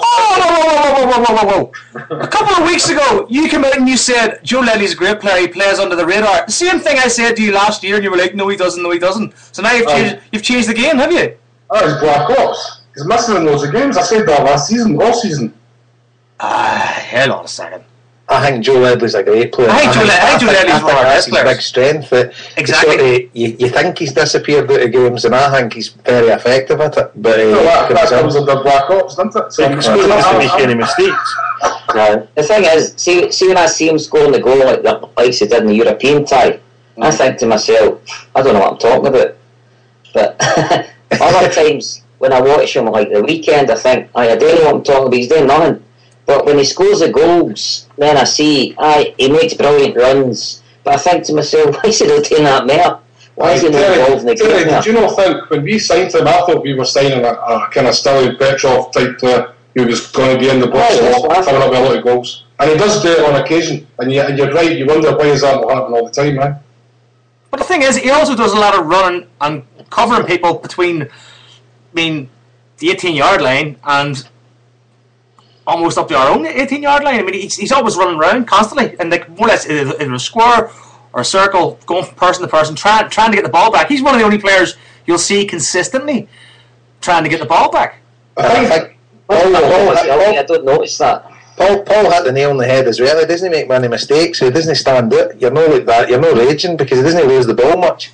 See what it is, right? Bottom line, when we look at it in midfield, I think every single one of us knows who's going to get picked the majority of games, who Neil Lennon likes, and Kee Sung Young was weighed on that list. And saying he's 41 appearances last season. But only because Kyle was it. In Forest. Wait a minute, he played more games at the start of the season than he did at the end. That's right. He scored. He played first game of the season, didn't he? And scored a cracker. Ledley was playing left midfield then as well. Ledley was playing left midfield then as well. Samaras wasn't playing left wing. Ledley's playing in the middle, and that's where Ledley's going to play. Wanyama's playing more games. Wanyama never played many games at the start of the season until he eventually came into the team. There's no way Key would get picked over a Ledley, Kayal, Wanyama, and Brown for the majority of games. I'm not hearing what anybody says. Commons as well. I just didn't see it. And that's why he's been sold ultimately. But if you're going to Tynecastle in November, pick the players. You go to Helsingborg, Ramon, you pick Key. I mean, that to me is, it's just, I know what you're saying. There's games he's just no suited in. I got a goal down and a man down at Tynecastle had to fight back. That's no Key's game. But if you've got a situation where you need to head down to the ball there, that's Key. If you've got a situation where you can't break a team down, you bring him on with 25 minutes to go, he'll start passing and moving, which was a tactic Lennon used a lot last season and was very effective. And I can see why, but it's funny because I think Terry made a good point, right? See Ledley, I mean, I like him, he's a good player and all that, but have we got a lot of these kind of players? Could he be better replaced than somebody like Key for within the club? Could you let him Key? And Paul, you said it yourself, 18 months to go on his contract, right? That's only another 2 transfer windows. I mean, he was never going to be getting another deal. We bought him for, we know we buy players now. There's probably going to be hardly any player we buy for a low amount of money that's going to be offered an extension of their contract, right? We're going to buy low and sell at a decent profit. And this transfer window for me, majority of players will be sold on with a year or a year and a half to go in their contract when you're still going to get good value. Because if you wait down to the last 6 months, you're not going to get the value because people know you're selling. So it was always going to go at this time, and so will Kyle, and so will probably Ledley when it comes to a year to go in their contract, because that's just the way, that's the team we are at the minute, unless we do kick on and start making big money in Europe every year. But that's all hypothetical. I don't know about Ledley, but definitely Kai Allen, Wanyama, they'll go. You know, and I think he fits the mould to go because he's South Korean. He's got no love for Celtic. You know, obviously we gave him his chance, but he's wanting to go and play in the English Premiership. And good luck to him. You know, and I think would we pay for him $2.5 million? So selling for 6.1 with another 1 point odd add-on and then a 15% sell-on. So at the end of the day, Healy Station's above Swansea City if he thinks he's going to go to the top of the game. So if Swansea City, if he plays a blinder this season then ends up at Man City next year, Celtic could be on a hell of a windfall. And tell you what, you know who I feel sorry for, Jason? The wee boy that lost his job today. Oh, the Falkirk announcer? No, the boy that maintains the Korean version of the Celtic website. We just made that 2 weeks ago. We talked about that. Maybe they sell him because he is ranting about we need to sign American players and stuff like that. This South Asian market doesn't work. Maybe it's us that's giving the bullet. Listen, good luck to the guy when he goes down south. I mean, with a haircut like that, he can easily start his own Asian Beatles tribute band. You know. I have to say, like, at the end of the day, just to wrap that up about Key, I think good bit of business. Thanks for your efforts. Won us a Scottish Cup in the other season. Listen, it's some good outputs. I don't think he really turned into playing the bit we thought we were good either. So, good luck to him, and I'll keep an eye on his career, because I did like him as a player as well. So, sayonara. It's Japanese, isn't it? Japanese, come on. Is it? Hold on a second. I should have googled that, shouldn't I? You listen, he struggles with English, so you'd have been great. At least they didn't say a North Korean version. That would have been right. I have it here. It's right. What was it you were bring up? A controversial subject. Controversial subject.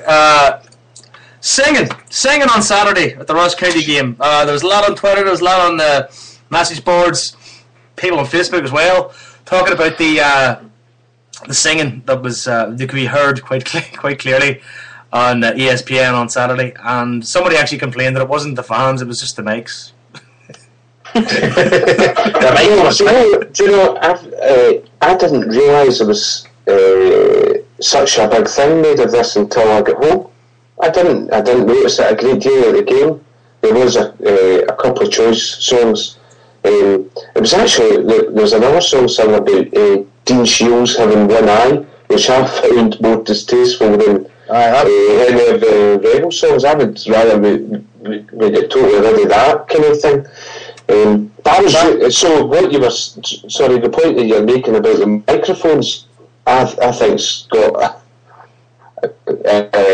a bit of validity, because I was there and it wasn't something that I noticed as being any worse or any better than a lot of the away games. So I was quite surprised at the focus it was getting when I got home. I think it was one song in particular, because the words IRA came out very, very loud and clear on the television. The song, Bring Them Home. What song was it? I was Bring Them Home, but it was the other ones they were adding. So that's a great song, but it was the add-ons and the. I'm more worried about these acid house songs the Green Brigade are bringing out. But anyway, this is that's Toy Town nonsense. You're starting to sound like an old fogey now, yeah. Right, Jason, on you go, sorry. Right, well, I put my tuppence worth in. Celtic to me is more than a football team, right?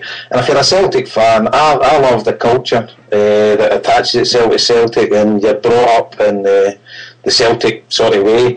So it's a lot more than 11 guys kicking a ball about to me, but essentially that's all we watch anyway. But for the full culture and stuff like that, I was brought up singing rebel songs. My granny sung them all and stuff like that. And but I love a lot of Irish songs, I love a lot of Irish ballads and stuff like that, but my personal opinion is I think they've had their day, and I just think we need to move on, and we've got tons of Celtic songs we can sing, and I think the players will get more out of it. I don't think the players get much from rebel songs. Most of them wouldn't know what a rebel song was. But I just think they've had their day, but do I get offended for them? No, not at all, not at all. I don't participate in them myself. I did when I was younger, totally. That's the nail on the head right there. Yeah, but for the young guys that are singing them, I'm not going to get offended, you know. But I just think people's moved on, Ireland's moved on and stuff like that, but you always want to go back to your history. But my solution would be the Green Brigade lead a load of stuff at Celtic Park now, and rightly so, they're brilliant, and they're the catalyst for most of the songs we sing these days. So I want the leader of the Green Brigade to go in with a mask onto TV and read a pre-written statement out that we want a complete cessation of all the rebel songs at Celtic Park. And if that isn't adhered to, we'll get the guys with the roller faces to come and visit you. But no, I think the Green Brigade, we need to take a lead for them. They're the catalyst, and they're the guys that are doing all the singing. So they've made a few statements in the past about things they've maybe made a sort of cock up of, or things they've got strong views on. But if they decide to... They hold all the aces. They're the guys that sort of lead the kids and the younger sort of fans and the singing. Maybe not so much at away games, because at the end of the day the away fans take care of themselves, but especially at Celtic Park. But no, I love a lot of the songs, but I think they've had their day. So, I can agree with you, Jason. And I think when you mentioned 20-year-olds and that, right, it is probably an age thing as well. I think maybe, I don't know, we've maybe grew up a wee bit. I wouldn't sing them at the games anymore, right? And I can understand how certain small groups might get offended by it, right? I don't get offended by any songs. I never got offended by any songs that I haven't sang either. I've said that plenty of times here. I get actually cringe when I see people on Twitter tweeting journalists and the SFA, what we've got to do about the Huns singing this. Just let them do it. Do you know what I mean? They're only showing themselves up.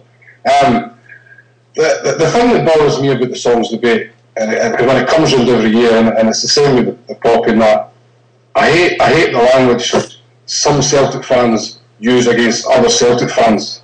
It's true or right? You people writing blogs and on Twitter say these boys are nothing but scumbags. We should weed them out. They should be banned for Celtic Park. Hey, hang on a minute here. Yeah, I mean, some guys sit at a computer, like me for example, right? Who only gets two games a year. I'm not going to tell some boy he's a scumbag who goes to every game for the last 20 years, if you know what I mean. Right? I don't like that sort of we're better than you attitude. And when they use language like the majority of the support, 95% of the support, which is quite frankly isn't true. Right? If it's only 5% of support, why are they the ones that get tickets for away games for a start? So I mean, I just don't like the sort of language used by some Celtic fans against other Celtic fans. It's not a level debate, and it's a look down your nose. I can tell it now, as a 20-year-old, and Jason, you'd be the same, Paul, you'd be the same, I know for a fact, we'd have been in there getting involved with them as 20-year-olds. But no, definitely, for me, it's not for the football so much anymore. Right, some of the ballads and that, but if you're going to start talking about promos and that, songs, I can leave that at the gate. So I mean, I'll sing them in the pub. So I mean, I'll be up at Sarsfields. I was in Sarsfields last night. We were on the jukebox. Do you know what I mean? But I can leave it at the game. But I just don't like the sort of lecturing for Celtic fans to other Celtic fans. I don't buy into that at all. I don't like that. That's the one thing that really bothers me. Like. Do you know what would fix this? A couple of slow dance numbers. Joe, just you write all the songs. A couple of slow dance section. Just a couple of lads waltzing in the corner. Totally, kids can go and stand and they'll be great. So I'd like to hear what everybody thinks on this. Like, Terry, what about yourself? What's that, sorry? What's your kind of viewpoint on the songs debate and the topic debate? I mean, they come up every year, like, do you know what I mean? I've not got... I don't quite know how to put it. We'll still be thought about in 20 years. I think that part of the reason why we call for things like Let's Move On, I think over years and years of living in this country, you become, well, it used to be tell that this isn't the right thing to do, this shouldn't be party football. I think just by a process of being constantly told, you start to make statements like, well, let's move on. I would say move on from what is part of your heritage. It's part of something I think we should celebrate. I don't think we celebrate the Irish aspect enough. I agree with you. I don't think we should be ashamed of the fact that a lot of our forefathers, certainly mine, came from Ireland. And if we want to sing about that, then we'll sing about it. That's the way I look at it. We need to feel, because of the Rangers situation, where they sang sectarian songs, racist songs all based on hatred, that we are just as bad as them because we sing political songs. And I've never bought into that argument. The thing I think is, and I can chime a wee bit with it, is that people want to put down Celtic for any reason, and if we give them a reason, and that, whether it's legitimate or no, they'll do it. And I think that's the only argument that I would say, well, maybe it's worth cutting it out for that, just because that we tend to get tarred with the same brush as what they do because of it. But then again, I say, no, if I had to pick, then I say, keep singing them. See, the thing is, Terry, I would like us to maybe sort of change the songbook under our terms. And by our terms, I mean, like, for the Green Brigade, maybe, for them to take the lead, because the fans look up to them and they do a great job and they're absolutely amazing. So maybe for them to take the lead and say, right, we're going to cut out the... It's hard per se, you'd never cut out Irish songs, because that's full part of our heritage, but just the ones that could be potentially perceived to be a bit naughty. Maybe tone them down. Let's be honest. Stuff like that. But I mean, see, the thing was, see, on Saturday they sung Viva la Quinta Brigada, and it's about the Spanish Civil War, and I love that song. It's one of my favourite all-time songs, and I'd have been joining in with that. So you're saying to yourself, what's that got to do with Celtic? You know, I think it's got to do with Celtic's a bit of a movement in my mind. It's all encompassing in your life. Maybe all your friends are built around Celtic. It's the thing you were introduced to when you were knee-high at a grasshopper, you were getting took to the games, you've just dreamed about it, you bring your kids up in the sort of Celtic way. And Celtic is, to me, it's a lot more than a football club, and it is all about our heritage and forefathers and that coming from Ireland, and it's about our Irish identity. And you're right, Terry, we should never be ashamed of where we came from, and like the city of Glasgow that hasn't got a monument to the Irish famine is ludicrous, because it's got probably more Irish immigrants than any other place in the world. Our thing we can maybe take for that is the biggest monument to Irish famine, Celtic Park. You know, and that's where we go and pay our respects, and that's us celebrating our Irishness, and that should never be took away from the fans. And anybody that wants to sort of take that away from us and sort of normalise us into like maybe a way Hibs have been sort of normalised into Scottishness and stuff like that, I don't think that'll ever happen. So we should never ever be ashamed of where we came from and for celebrating our roots. But I just think we should maybe play the lead in this and say, right, now's the time to sing these type of songs, and that's sort of where I'm coming from there. I get what you're saying. Just the thing is, Jason, right, it's when you say take the lead, that's 100%, because it's going to be level-headed a lot, right? It doesn't help when you've got other Celtic fans saying, just don't do it, alright? Because as a young 17, 18-year-old, I'm just going to tell you to F off. You know what I'm saying? And it's the language that's used around these things, and it's so kind of like a violent language. Like, you call other Celtic fans scumbags because they sing a song. Come on, now. Come on, like. That just drives me mad. Oh, it's the rabble rousers that are saying, we have to get rid of this altogether. But I mean, some of those songs, if you get rid of them altogether, that's just kicking dirt in the face of your own history. You know? I'd say, in fairness, on Saturday watching the game, I was kind of going, Jesus, that can be heard so clearly. And you just knew someone was going to have an issue with it. But it doesn't really bother me. I've heard those songs grow up my entire life. I can understand how some people may be sensitive to it, you know. But, I mean, one, I'm not easily offended, and two, it's not that big a deal, you know. You don't actually believe the majority of these people are really offended anyway. They just want to be offended. They just want to say they're offended. That's the thing. I've kind of said that now a few times. I don't believe there's any such thing as being offended anymore. People choose to be offended. And when you're offended, nothing happens. Yeah. You're just offended. You know what I mean? You're not going to get sick. You need a doctor. You know what I mean? You're just offended. Just go and be offended.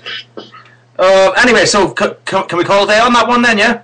Yeah. All right. Because we're getting people asking us to talk about Helsingborg, the two massive games. So let's kick off Helsingborg. Tomorrow night is the first leg in some. Well, we can't touch on this already, but tomorrow night's the first leg in Champions League qualifier, which, for fairness, looks like we can win, hopefully easily enough. But going to go to Paul Larkin for this one. Paul, I mean, what is your prediction tomorrow? What do you see happening? Do you see a cautious Celtic side? Hello? Who's that? Somebody live by an airport? Hello? You still there? Paul, you there? I'm here, but I can hear some mighty feedback. Like. I think there's a spaceship landing in somebody's garden.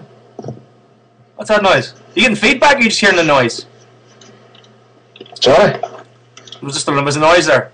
It's gone now. It's gone now. Go ahead, Paul. I was just going to say, I think this will be a harder game than Helsinki, but not that much harder. I mean, you know, they're a decent outfit and all that, but there's, you know, first Swedish team ever win a treble and, you know, some decent players and all that. But if we approach this in the right fashion, we should, I mean, I genuinely think we can do something in this tie the moment we can put the game beyond them because, you know, it's all going to be about how we handle their strikers because they were kind of informed now. We've got to get the defence right, but similarly, I don't think we can be too defensive. We've got to go there and get a goal. Should be an interesting tie. I mean, there's a kind of, I don't know if people are aware, but Helsingborg's one of these teams that they probably wouldn't even regard themselves as Swedish. They're near kind of Scania, which is like the sort of southernmost province of Sweden. And they actually have a friendship like we would with St. Pauli or something like that with FC Copenhagen, which is just obviously across the water. Eh? So they seem to kind of be a kind of multicultural type of club. But certainly I think that the one thing that we can really punish them on is set pieces because they're not a big side and they do like to play football. And if we can keep a high tempo against them, much like Ross County did to us, then I think we'll have a good chance tomorrow. Harper, yourself? Just Paul, you mentioned strikers there. I noticed they actually just lost their top goal scorer there last week. I think it was a guy who had on loan. They never completed the deal. But at the same breath, I think they brought in another striker who actually was the striker that they've still got.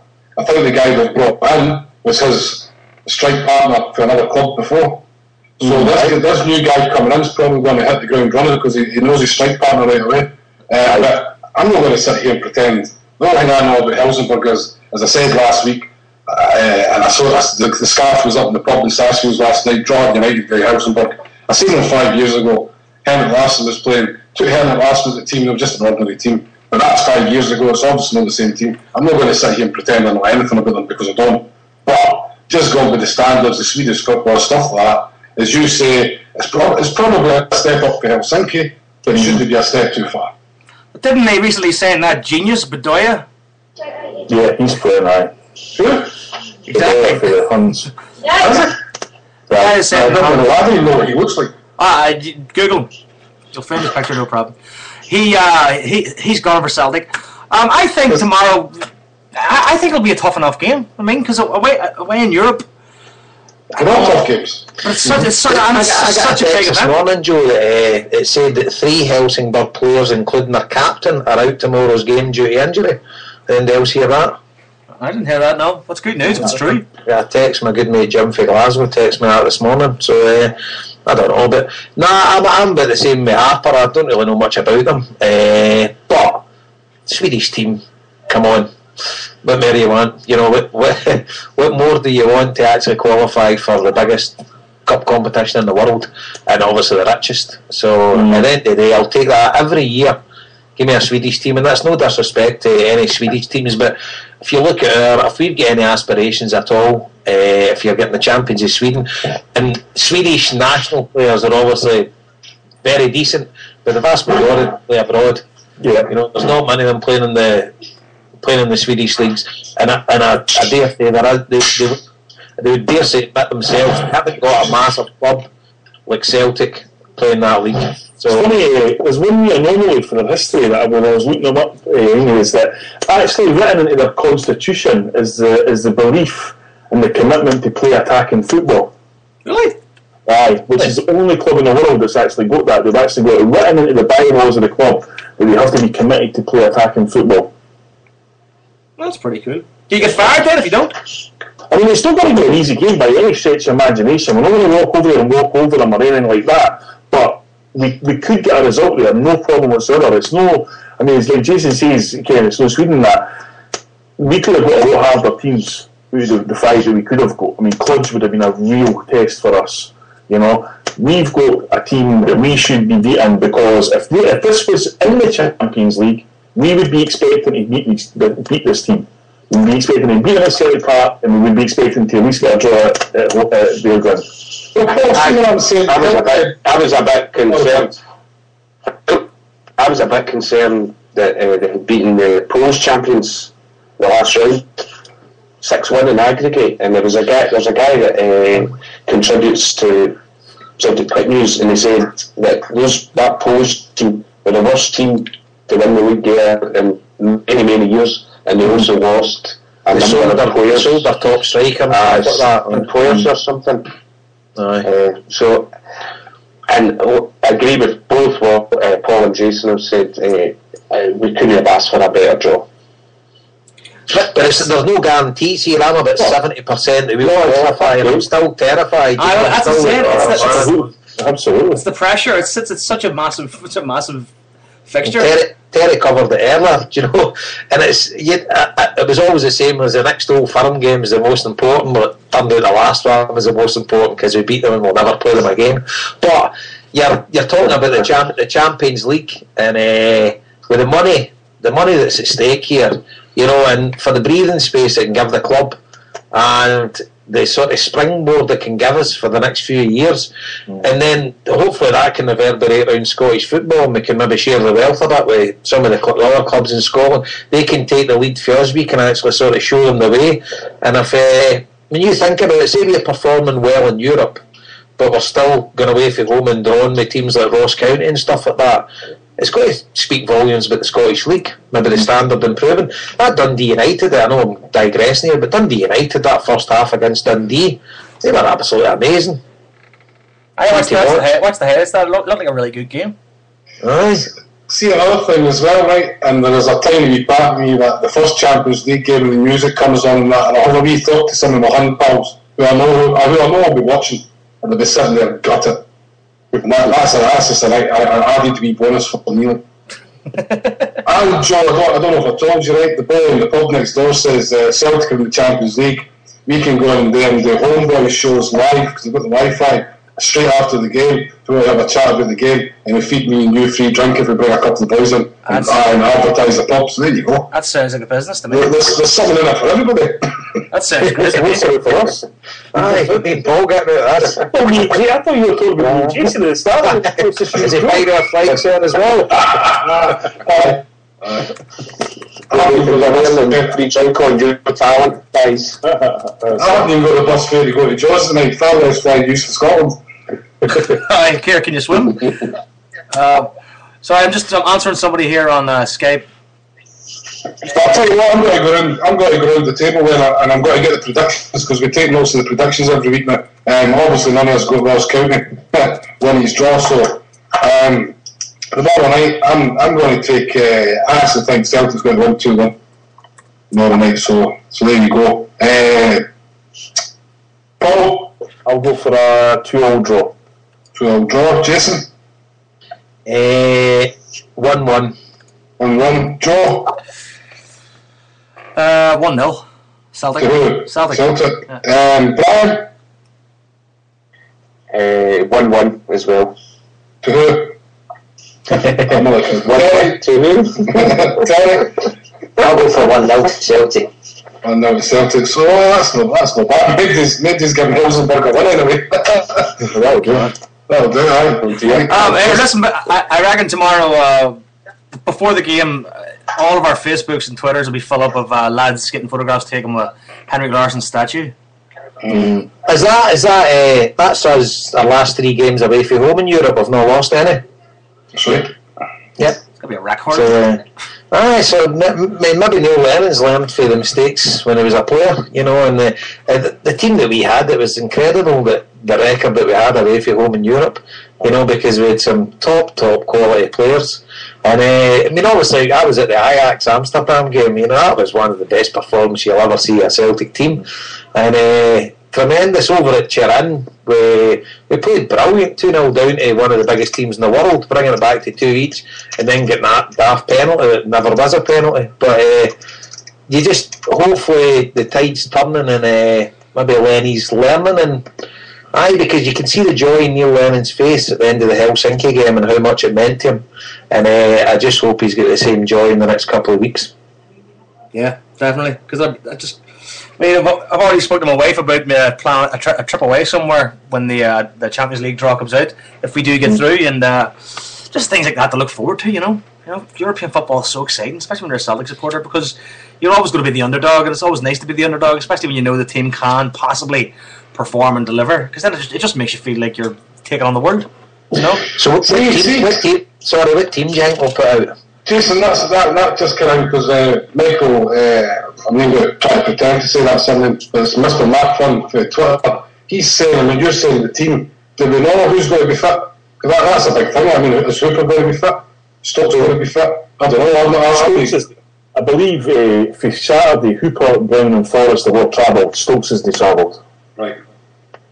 Okay. I think that's a good indication that I think Brown and Hooper will definitely play if they've any chance of playing. Oh, definitely.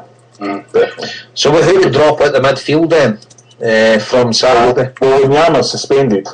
So he is, sorry, that's right. There's one right away. Your team will probably be very, very similar to Helsinki, with somebody coming in for Wanyama, basically, I would say. I think so, yeah.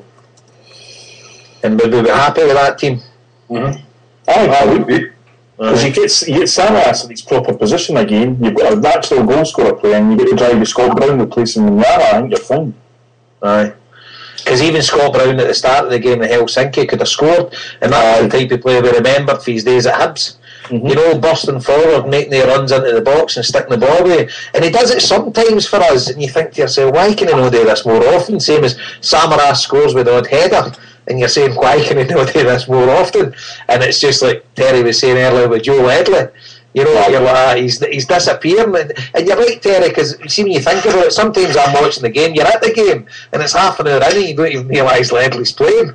Well, see, I'm going to tell you, the team in Helsinki was, because I've got it here in my notes, right? Foster, Matthews, Izagiri, Ronye, Mulgrew, Ledley, Brown, Wanyama, Samaras, Collins, Hooper, right? So you're thinking Kayal's going to come in for Wanyama in that situation. Ronye, I fancy probably Kelvin Wilson will probably start instead of Ronye as well. Really? I think he will, right? Did you know how Wilde was dropped because he was definitely playing now? That's what I thought. Maybe I just. I mean, I'm not saying I would have, but you know. I still just think about Kelvin Wilson being Neil Lennon's man. I just don't know. I mean, I don't fancy him myself, but it wouldn't be the biggest surprise to me, like if Wilson starts. To me, Rodney and Mulgrew every day of the week if they're both up. For me, that would be my choice as well. Aye. Who's up front then? Samaras, so for me. Well, Hooper himself, Samaras out wide left. Collins wide right. Maybe Forrest, I don't know, but Forrest will be, you've got to play Commons there, I suppose, haven't you? It's also good having Forrest off the bench for half an hour to go with his pace and his burst, you know. Is Paddy injured or He is. He is, aye. Would they not maybe go with Brown wide right, Sammy wide left, and a central to Sammy wide left, and Ledley and Kayals is a central two. That's all it before us just behind Hooper. Aye. Forest. No, sorry, but Commons just behind Cooper. Aye. I think that's what we. I think that's basically how we played in Helsinki, wasn't it? Joe Ledley looked as if he was playing up front at times in Helsinki. That's what you want from me. Aye.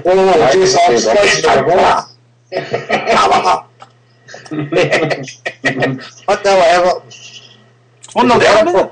I did, aye. What was the price? Should have been a 21. first half. 21. They battered them the first half.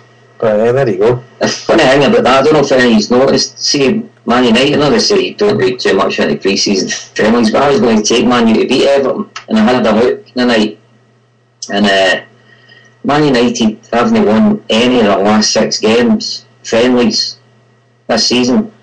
So I know you can't read too much in, but it's kind of unusual for a Man United team not to beat anybody in 6 games. So that put me off the bet tonight. And there was a special going on. You could have got Man United at 3-1 in one of the bookies. They done I think it was Paddy Power. If you put in some code, they done like a double the odds or whatever. But to be fair, Everton normally start the season terrible. You know, they're normally brutal with relegation material. They start and then they come into the second half. But I don't know. Here's hope. Aye, they've battered them the first half. Big Fellaini there, what a header. See, you mentioned Big Ronya earlier. I don't know if you remember at the time of like Terry Cassidy, we used to have a guy at Parkhead who was a specialist in like warm-up training that prevented hamstring injuries, and I think that whole season that guy, I can't remember what the guy's name was, he fell out with Terry Cassidy and he left, but I remember that whole season that guy was employed, I think we ended up with about 2 hamstrings the whole season. And it kind of perturbs me when I see guys like Big Ronya. He looks to me as if he could get a hamstring and take his tracksuit off. So there's something like, there must be something that can be done with guys like that, like special training routines to try and prevent that. And I think that's what we fall down sometimes. Guys like that shouldn't be a recurring thing that you get them as much as what he does. There must be some kind of training regime that prevents that. Mick Martin is the boy's name, is it? Boy, somebody saying in the chat room. Even if you said the guy's name, I wouldn't know. I can't remember. I just remember there was a guy that we used to use, and the thing was that whatever stretching routines he introduced, we didn't get as many. I don't think it was Mick Martin. Mick Martin was Liam Brady's assistant, was he no? Yeah, I can't remember. I don't think it was Mick Martin, but I can remember it was the time sort of thing, the sports physiotherapist thing was coming in, and it was about sports science and stuff like that. It was just starting, and somebody came with these sort of new ideas. I sort of remember that roughly, Terry. But on a slightly different point, I read a book, Brilliant Orange it was called, and don't jump down my throat. I was more surprised you read a book. Aye, it's about Dutch football, and it's about how the Dutch are notoriously terrible at taking penalty kicks, part of the book. And this guy wrote a thesis and he sent it to the Dutch FA, and he reckons they didn't take it seriously. But Holland lose just about every penalty shootout they're ever in. And he says taking a penalty as an art, and he says you get like 5 players in your team who would be your chosen penalty takers, because you're at least going to have one of them in the park at the same time. And the week leading up to that game they all practice penalties, but they only hit it to the exact same spot. And he says you take the optimum run up like 10 yards back to the left or right, whatever foot you kick with, and you only practice hitting the penalty at that one spot. So see if your turn's to come up, see if you practice something over and over and over again, you will become better at it. And you know, it's like familiarity makes you better at something. And then if you score with that, if you score with that, the next week you'll practice a different spot.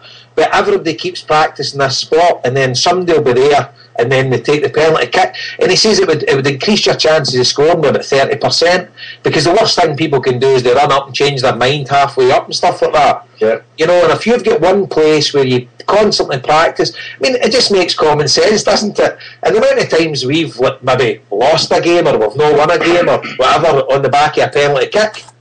Mm-hmm. You know, and you look back and you just say to yourself, bloody hell, it's no guarantee, but it's something we should be thinking about. Jason, another thing that goes against that argument is we're 55 podcasts in and Joe still doesn't have a clue what he's doing. What do you think of that? Do you think that's just stupid, or do you think like that's a valid thing that the football team should be thinking about? No, I think you're right. Funnily enough, I watched a programme a couple of weeks ago with David Beckham, and they were saying that David Beckham was absolutely hopeless at free kicks when he first went into, playing Man U 17-18s, and it was the practicing that made him do it.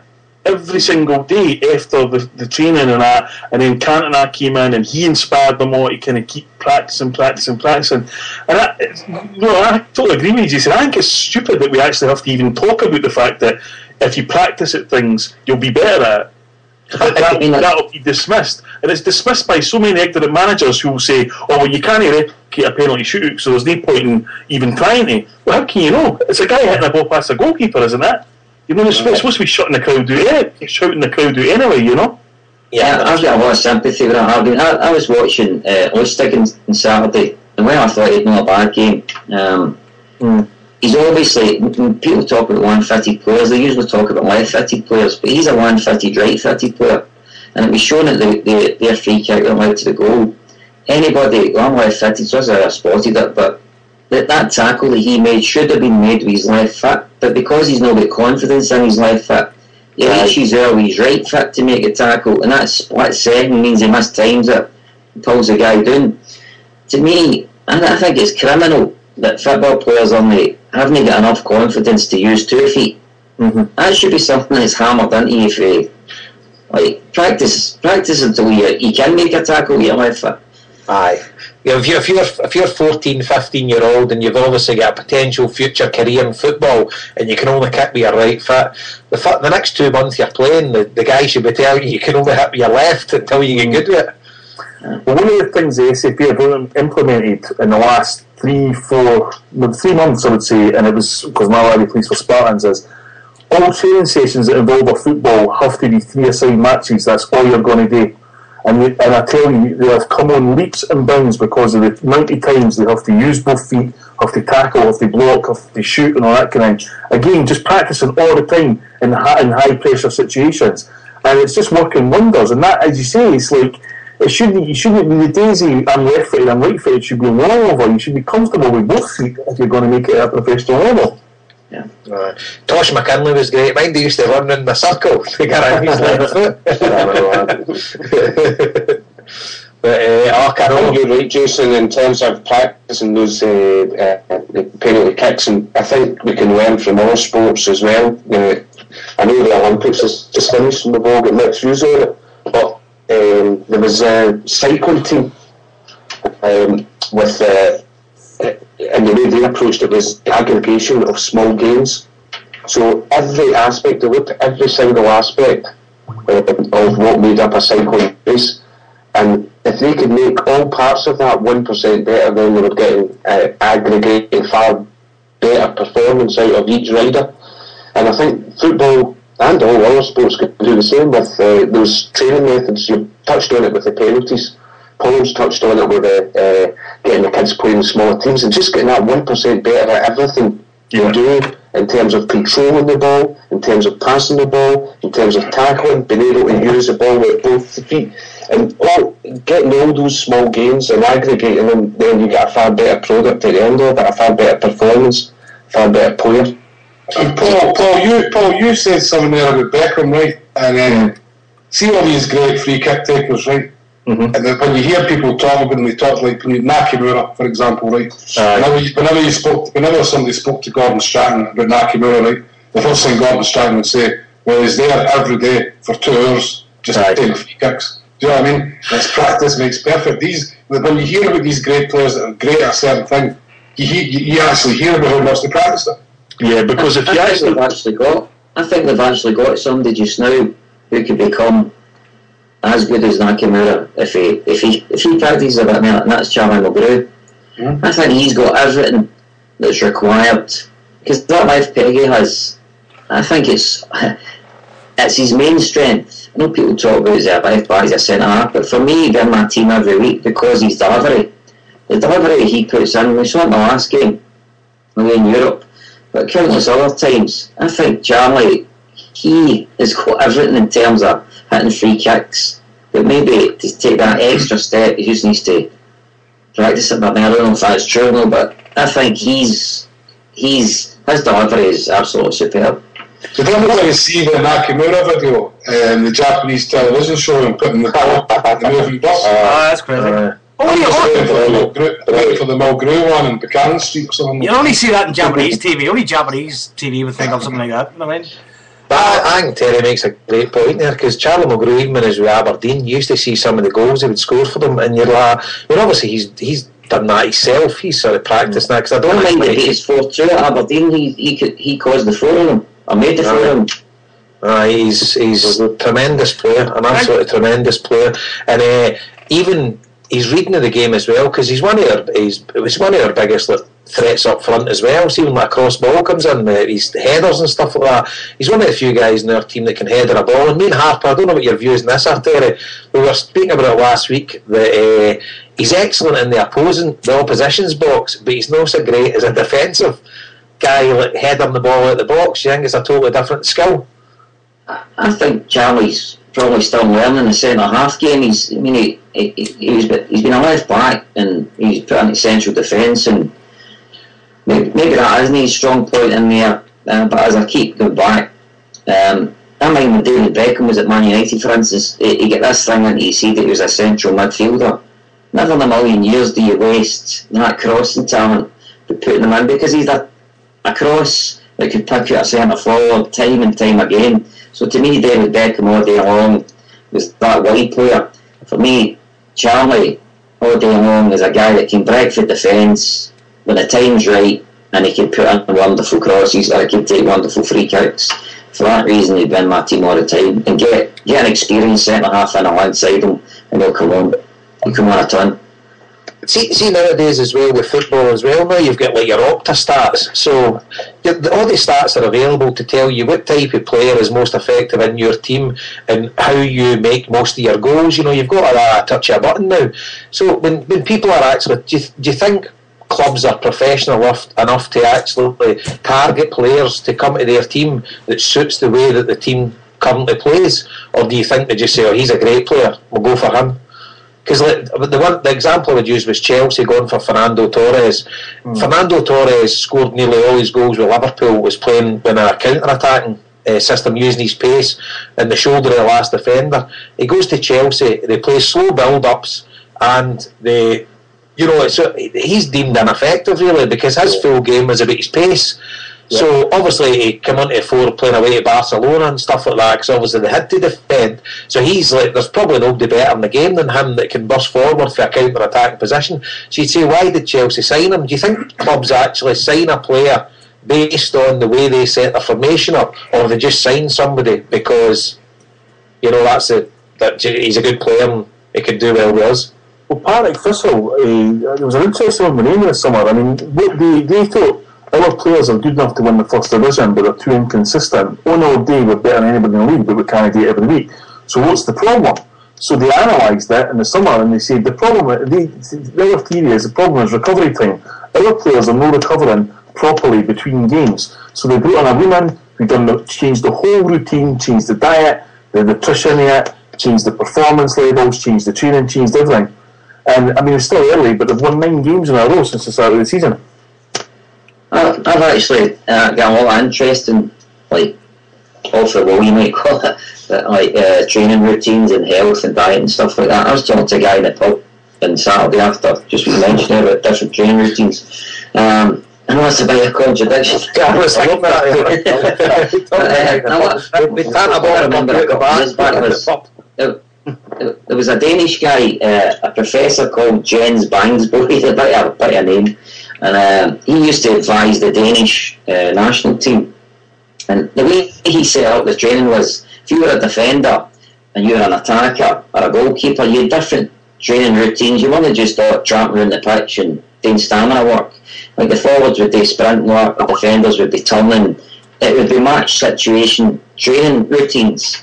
And getting on to the actual physical fitness side of it, what he was saying is that there shouldn't be a time in the year when a football player's fitness drops 10% below we tend to have this traditional thing in Scotland. I don't know if it's changed, I don't know what Celtic's routines are, but traditionally we've had close seasons where the guy comes back a couple of pounds overweight and then he pounds it pre-season, ends up with blisters in his feet, and then he's back to fitness again after a couple of pre-season friendlies. But what this guy was saying was, that shouldn't happen. You should be 10% below.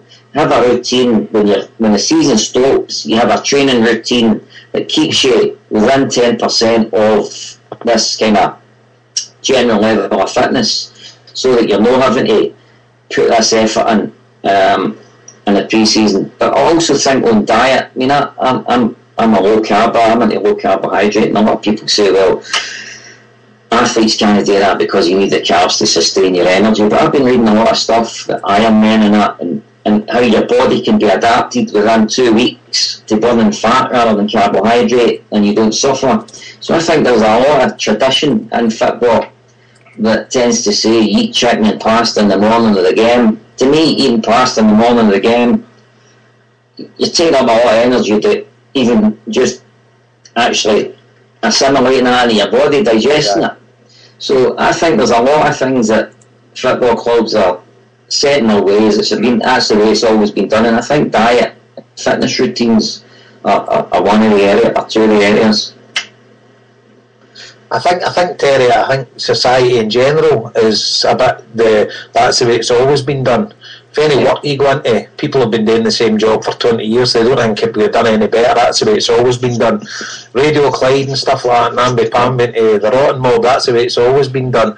But we need to evolve in this, especially with new media and stuff like that. And we've even spoke about it in the Hail Media Network. We've got loads of different shows, and we feel like emails between us. We need to evolve, because see, last year with this phone-in show, we're talking about it between us, and with mostly the same callers. So see guys like yourself, Colin and Brian and whatever, you know, we need to add a bit of variety. Remember, we need to change us as well. Everybody's got to evolve, because if you've got a stagnant product, you're not going to get any better. And I think Celtic need to come up with some radical changes to actually, because we've been dying on our arse in Europe for years, you know, and apart from getting to Seville and the Buns go to Manchester, and apart from that, Scottish football, for the days of Dundee United and Aberdeen, we've done nothing in Europe. So the game with the Huns going out the game last year, it gives us an opportunity, because you'd think we were riding the crest of a wave the way they were talking about this Armageddon. The game was dead anyway.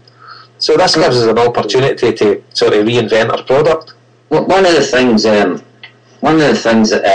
I think we should, it's nothing to do with formations or anything, but I think we've got an opportunity this year in Scotland, because I think we'll win the league.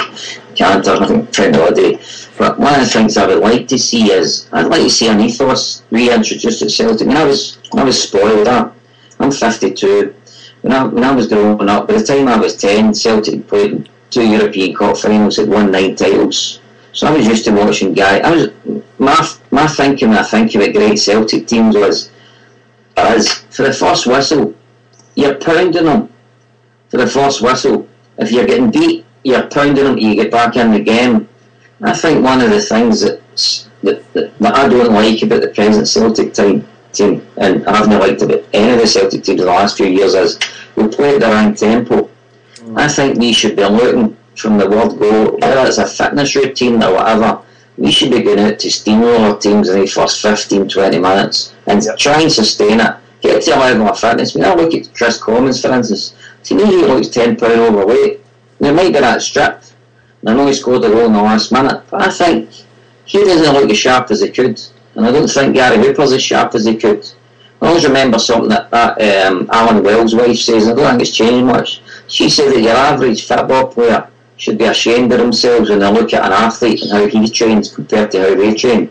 And I think there's still a lot of that element. I don't think we're fit enough, and I think we should be pounding teams, and I think we should be playing the game at a far greater pace. And I think this season offers that opportunity to try and, like Tony Watt, guys like that. I would bought him this year, because I think that boy's got it. Sight a goal, bang, he's having a shot. He's an athlete, he's fit, he's young. Play the game quick. See, the game's quick. The fans get entertained. You like it. You're like up off your seat. Okay, you make more mistakes, but you'll soon get used to it. That would be the one thing I would like to see Celtic change, is the pace we play. We're too pedestrian at times. Can't disagree with that. I can't disagree with that either. But I think it's. I mean, most teams come out and they try to just put as much pressure on Celtic as they possibly can. I mean, I think it might become, a well-used format by other clubs in the league, and I think maybe that's something that. I'm just talking about ours here, but maybe that's something Neil Lennon has bred into them, for the first 10, 15 minutes. Soak up some pressure. Don't know. No, I think we saw on Saturday, most of that game, Celtic played at a certain pace. The last 15 minutes, we were playing at a quicker pace. Or it seemed that way. We were putting more pressure on. Maybe the opposition, to be fair, were getting a bit tired, so that's obviously a factor. But to me, they were doing things quicker, they were getting the ball forward quicker. There seemed to be, my perception was that there was more effort getting put in. Yeah. So I think if you can do that in the last 10... the guy against Star, there's a lot more urgency. Aye. We were talking about it at the start, there was a lot more urgency when Tony Wilk came on and the young boys swing. Far more urgency about the team and everything they've done. But I agree 100% with what you're saying. We should be like that from the start of every game. And we did used to be like that with me growing up watching Celtic teams. We pummeled teams from the start. Martin O'Neill's leader as well. Pummeled teams from the word go. See what's funny when you're saying the likes of Commons and Hooper and maybe just look maybe like slightly overweight and stuff like that, right? And I was watching the GAA yesterday in the hurling, right? And they boys are running about like mad. They're part-time and they're all built like whippets, but strong as oxes, do you know what I mean? Super fit. And when you're saying that there, and I think, imagine if Chris Commons in a GAA jersey, they go twice the size of the boys. And it's a funny thing actually when you mention it, like when you look at some other sports teams, how sort of powerful and slim and fit they are. And we do have a few players that look sharp. Chris Commons looks as if he's changed his body shape. I thought he looked a bit slimmer this year. No, I thought he looked a bit slimmer. They lost a bit of weight. Last season before he got injured, I thought he was looking really, really sluggish and a lot heavier then than he looks now. But maybe that's my TV. I don't know. I thought he was really sluggish last year as well. He looks a bit sort of more mobile, but I agree. I think what Terry says there about football players and stuff like that. They keep saying with a tough game at the weekend, it's Wednesday now and stuff like that. You're like, wait a minute, Andy Murray and stuff like that. He plays like 4 hours and he's out the next day. The thing I do appreciate about football players is when Andy Murray's playing, there's nobody kicking him. So football players a lot of the time they don't know it, but they're carrying strains and they get twists and they play through. And I think we'll go to factor that in, but I still think that they could be fitter. But saying that, I was impressed with Celtic. I'm going to contradict myself because I was impressed with Celtic's fitness against Helsinki. I thought we looked fitter than they did in their 19 games into the season. Yep. When I was listening to the Temporary Stand podcast, I think it was Scott that came up with it, and he says he was talking to a guy, and there was a big focus pre-season on the fitness of the team rather than ball work, because they definitely didn't want to get caught flat-footed this season compared to other seasons. They wanted to go into these European games like fully fit and no kind of catching up on teams that were well into their season. And I think that definitely did show against Helsinki. He actually said, Harper, don't quote me on this, but I think he said that Celtic didn't use a ball for the first week of training or whatever. They didn't see a ball. They just actually worked in fitness. So at the end of the day, Lennon's, fair play to Neil Lennon, that he's maybe identified this. That this has been somewhere we've let ourselves down in the previous years, and fair play to him because touch wood, so far it's working. 19 more sessions, I think, was what was quoted compared to last season. And funnily enough, I think that's maybe why we've got quite a lot of hamstrings and niggly with the long flights to Philly and Helsinki in such a short space of time. Suddenly you're no training, you're kind of sitting in and doing for ages and that, and I think a few of them felt the effects of that and consequently never played at Ross County. But I totally agree with everything Terry says here. We can be fair. I think the fittest we've been probably in the last 5 or 6 years when we had the boy Gregory Dupont in, the French guy. He added 10 yards to McGee's pace. I was talking about that as well at the weekend. That's the first time I've actually seen a player getting pace added, because normally You don't get me, not saying you can, but I've never seen it much that a player actually gets quicker. But Maggette actually did get quicker. He did. And I don't know, Terry, what you think. Seeing Saturday, at the end of the day, see the last 10 minutes of the game. I know we're playing Ross County, but the last 10 minutes of the game, after Celtic with all their travels, there was only one team trying to win it. It was us. You know, we actually come into the game better now at the end of the games rather than you're saying at the start, go for the jugular. It seemed to be we were quite pedestrian at the start, but as the game went on, we sort of were jumping out our skin. Yeah. And to me, they've got it in them. It's just like, how do you get that? How do you get to that tempo? That they got to when they need. It seems to be that we need to be getting beat, or it needs to be near the end of a game before we can switch on that faster game, that more committed. And how much does it frustrate you that you're saying to yourself, how the hell can we not be doing this at the start? You wait till you're a goal down and you start battering the team. Again, maybe they're being unfair. That is early in the season, so maybe they're just trying to get into their stride. Yeah, but I think as well, we spoke about Forrest and Brown, and they bring a lot of that tempo. It's no surprise that last game against Helsinki, Brown was in the team, and he definitely brings a lot of that tempo to the team.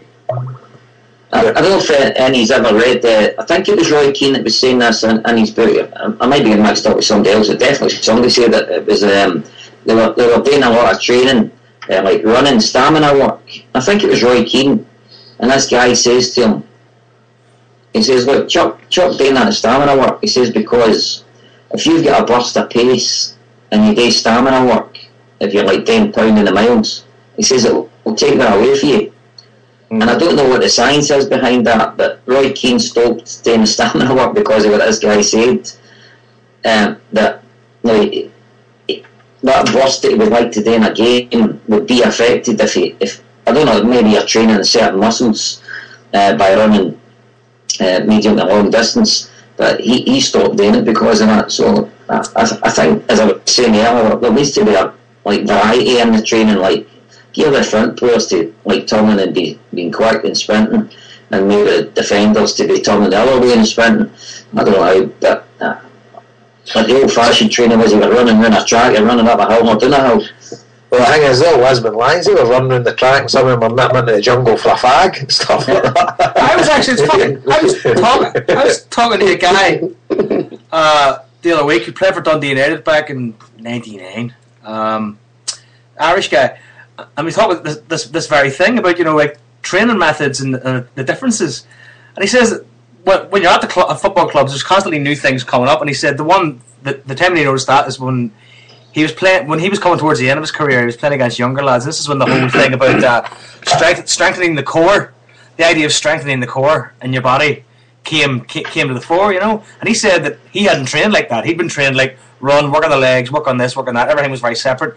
He said, but then the core thing came in, where everything stems from the core. He said these young lads he's playing against, he said they were just super, super fit, rippling with muscles. And he said, like guys like him, he might have been 29 at the time. He said just couldn't handle it. He said because new guys come in with new ideas constantly, you know.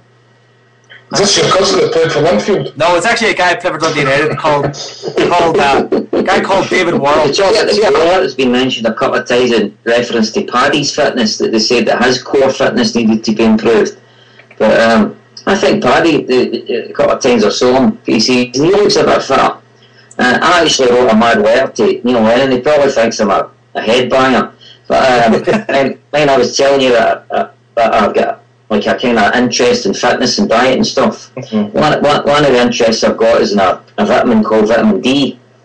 And in Scotland, as you know, we hardly ever get any sunshine. And I've got a theory that I think your average sportsman in Scotland is probably, if you tested them, vitamin D deficient. And what that means is, like, your recovery time for training, or your recovery time for injury, or your general mood even, can be affected. And I wrote a letter to Neil Lennon. I said, I think you should actually test the players, or get the players tested, because I think that maybe Emile Ezagiri, his mood, a guy that's been raised in a hot country, used to a hot climate, a certain level of vitamin D in his blood. I says, that vitamin D level, we're way down in him for a start. I say, Sammy, he's been playing in Europe, so it might not affect him as much. It says, but Paddy McCourt, one look at him and he looks as if he's vitamin D deficient. Needless to say, I never get any reply back. But I'm convinced by what I've read, and I've read a lot about it. There was even a hockey team in Canada won some tournament, and the guy put it down to like vitamin D helped to strengthen these players' legs and stuff. But things like that, it's a wee bit off the wall. I always think the club should be open to that kind of thing, but again it comes back to our dietitian doesn't say that, so we'll not be doing it. But if you actually take time, and I'm sorry as if I've read this 5 minutes ago, but I've been reading it for a few years and I took an interest in it because I had sore knees and I had a sore back, and my ma was crippled with arthritis, so I took a lot of interest in it, and it certainly improved my well-being and my mobility. And I'm convinced it would do the same for Celtic players. Do the same for anybody. So that's a tip for you guys. Start taking vitamin D. Vitamin D. Absolutely. I've got a wee tip as well. I was glued to the couch with sweat today, but I've had 4 cans of Newcastle Brown and I'm ready for the dancing. let me just put something off the book there. See, Bendy was watching the Dundee and Dundee United game. Either Hamish McAlpine's on all sorts of vitamins or he's an alien. He actually looks younger than he did when he was playing football. Have you ever known MD to age as well as the bald Hamish? Didn't he watch it? I didn't see it. I didn't see it. You want to see him in the studio? He looks exactly the same as he did when he played football. Right. Big moustache, big thick head of hair, hardly any wrinkles. Is that not to do with the fact that he always looked old? He was 20-year-old when he was born. I mind my dad one time, he used to have his dog and its hair fell out and he gave tablets half the doctors and he gave them the dog's hair grew back in.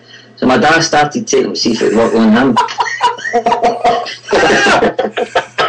Did he start crying or anything? Did it work on him, Terry? He started shouting in the street.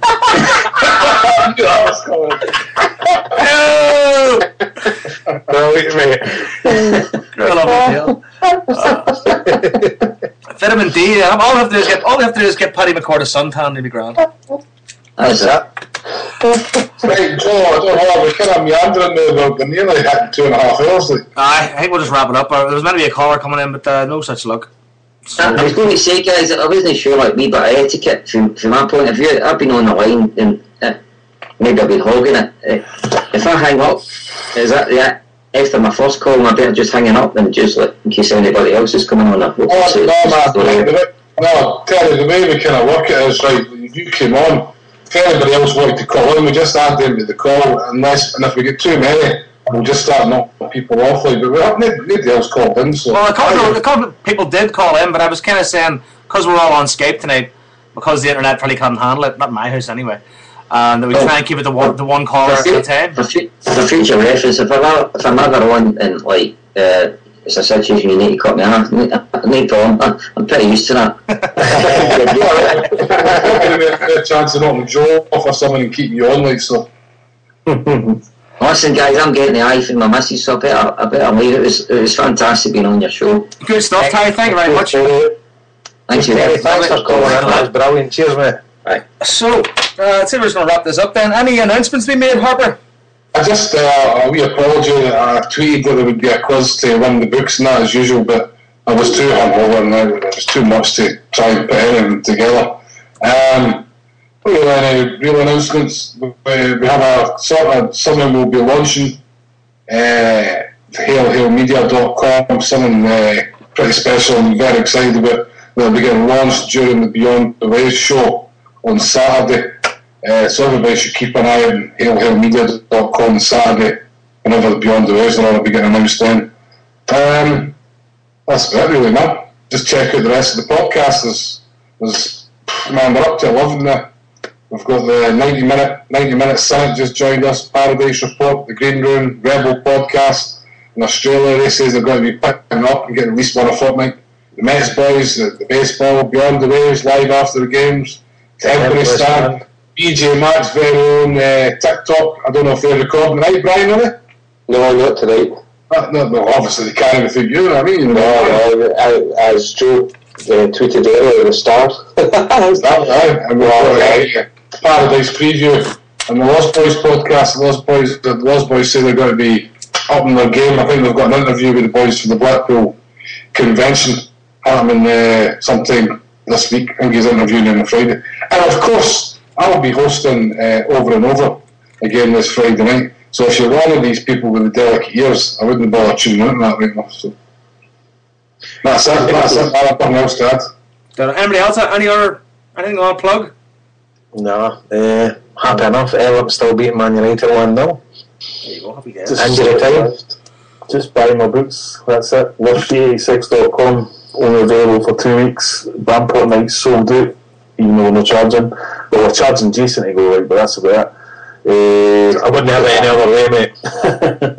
It's funny actually because I mean it's one of the things with the Bramport. You're never sure how many people. Like the last thing, you're never sure.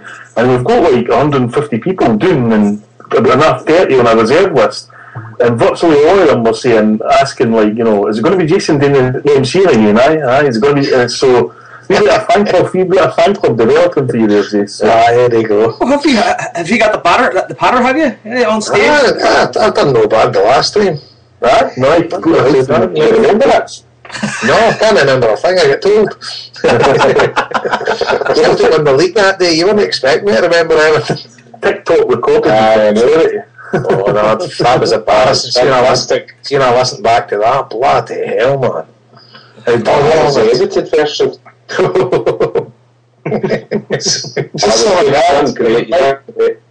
Just something to add to your Paradise previews put in the chat room. This is something we should actually ask for a lot. I keep forgetting, right? He says Hail Media currently has 22 ratings. I think it's 50 ratings to get an iTunes average rating. And that will help the show get higher in the features list and get far more exposure on iTunes. It'll put us on the front page, basically. So if you're listening to this, you enjoy the show, just jump on iTunes, give us a wee review. And I don't even think you have to put a review, you can just give us a star rating. And that'll help us boost everybody. Like. And also, I was told earlier, you can expect to see the Hail Media banner maybe this weekend, or certainly the next home game. The Hail Media banner will be Celtic Park above the Green Brigade section. Lovely. What's happened to Vincent the Parrot? Is his internet connection still goosed? It's happened. But I've got to tell you, he told us earlier on, and I don't know if we were supposed to mention it, but according to his contacts, Jordan Rhodes, done deal. Done deal, as in it's a done deal. No questions. He's signing. Okay. There you go. Interesting. There you go. So I think maybe just wrap up that way. Thanks so. That's the end of everything. We're obviously going to play it with the charity single tonight as usual. If you go to iTunes and buy it, Joe McKenna, Hail Media, A Boy, all money to York Hill Sick Kids Hospital. Gentlemen, thank you very much. Brian, Paul, Jason, even Harper. Thank you. Even Harper, take it easy lads. Hail, and see you all again next week on the Celts. Cheers. Bye. Good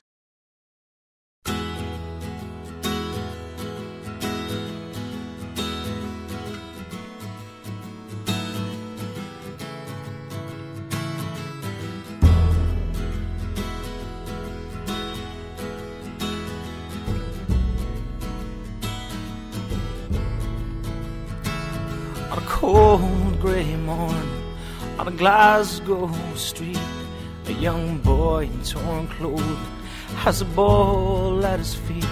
He shouts, "Daddy, I'll play for Celtic, I'm gonna be a superstar." He says, "Go out there and get it, son, show the jungle who you are." "Daddy, I'll be a striker, I'll be deadly round the box. I'll win the treble, conquer Europe, and score the winner at Ibrox." He was a boy, and he'd always wanted to be a boy. He was a boy, and he'd always wanted to be a boy. He goes pushing through the turnstiles with the old man by his side. He hears stories of Brother Walford and the day John Thompson died, of Tully and of Johnson and of Caesar and Jock Stein and being captain in the huddle would always be his childhood dream. But time had moved so quickly, and his dreams are way back when. And the old man's seat sits empty. They say he died stopping at 10. He was a boy. He'd always wanted to be a boy. He was a boy. He'd always wanted to be a boy. Now his own son stands beside him, and among the sea of green, he shows promise with the football, and he grows to live the dream. Come his granddad's anniversary, he's Captain Derby Day. He issues orders to the huddle, wearing the number of McStay. The crowd, they roar around him as the ball comes to his feet. He drops his shoulder like McCourt, and only the keeper now to beat. He runs to the old jungle, his finger pointed to the skies. He pumps his fist towards an old man, and there's tears in both their eyes. Now he's a boy, 'cause he'd always wanted to be a boy. He was a boy. He always wanted to be a boy, like Tommy Burns and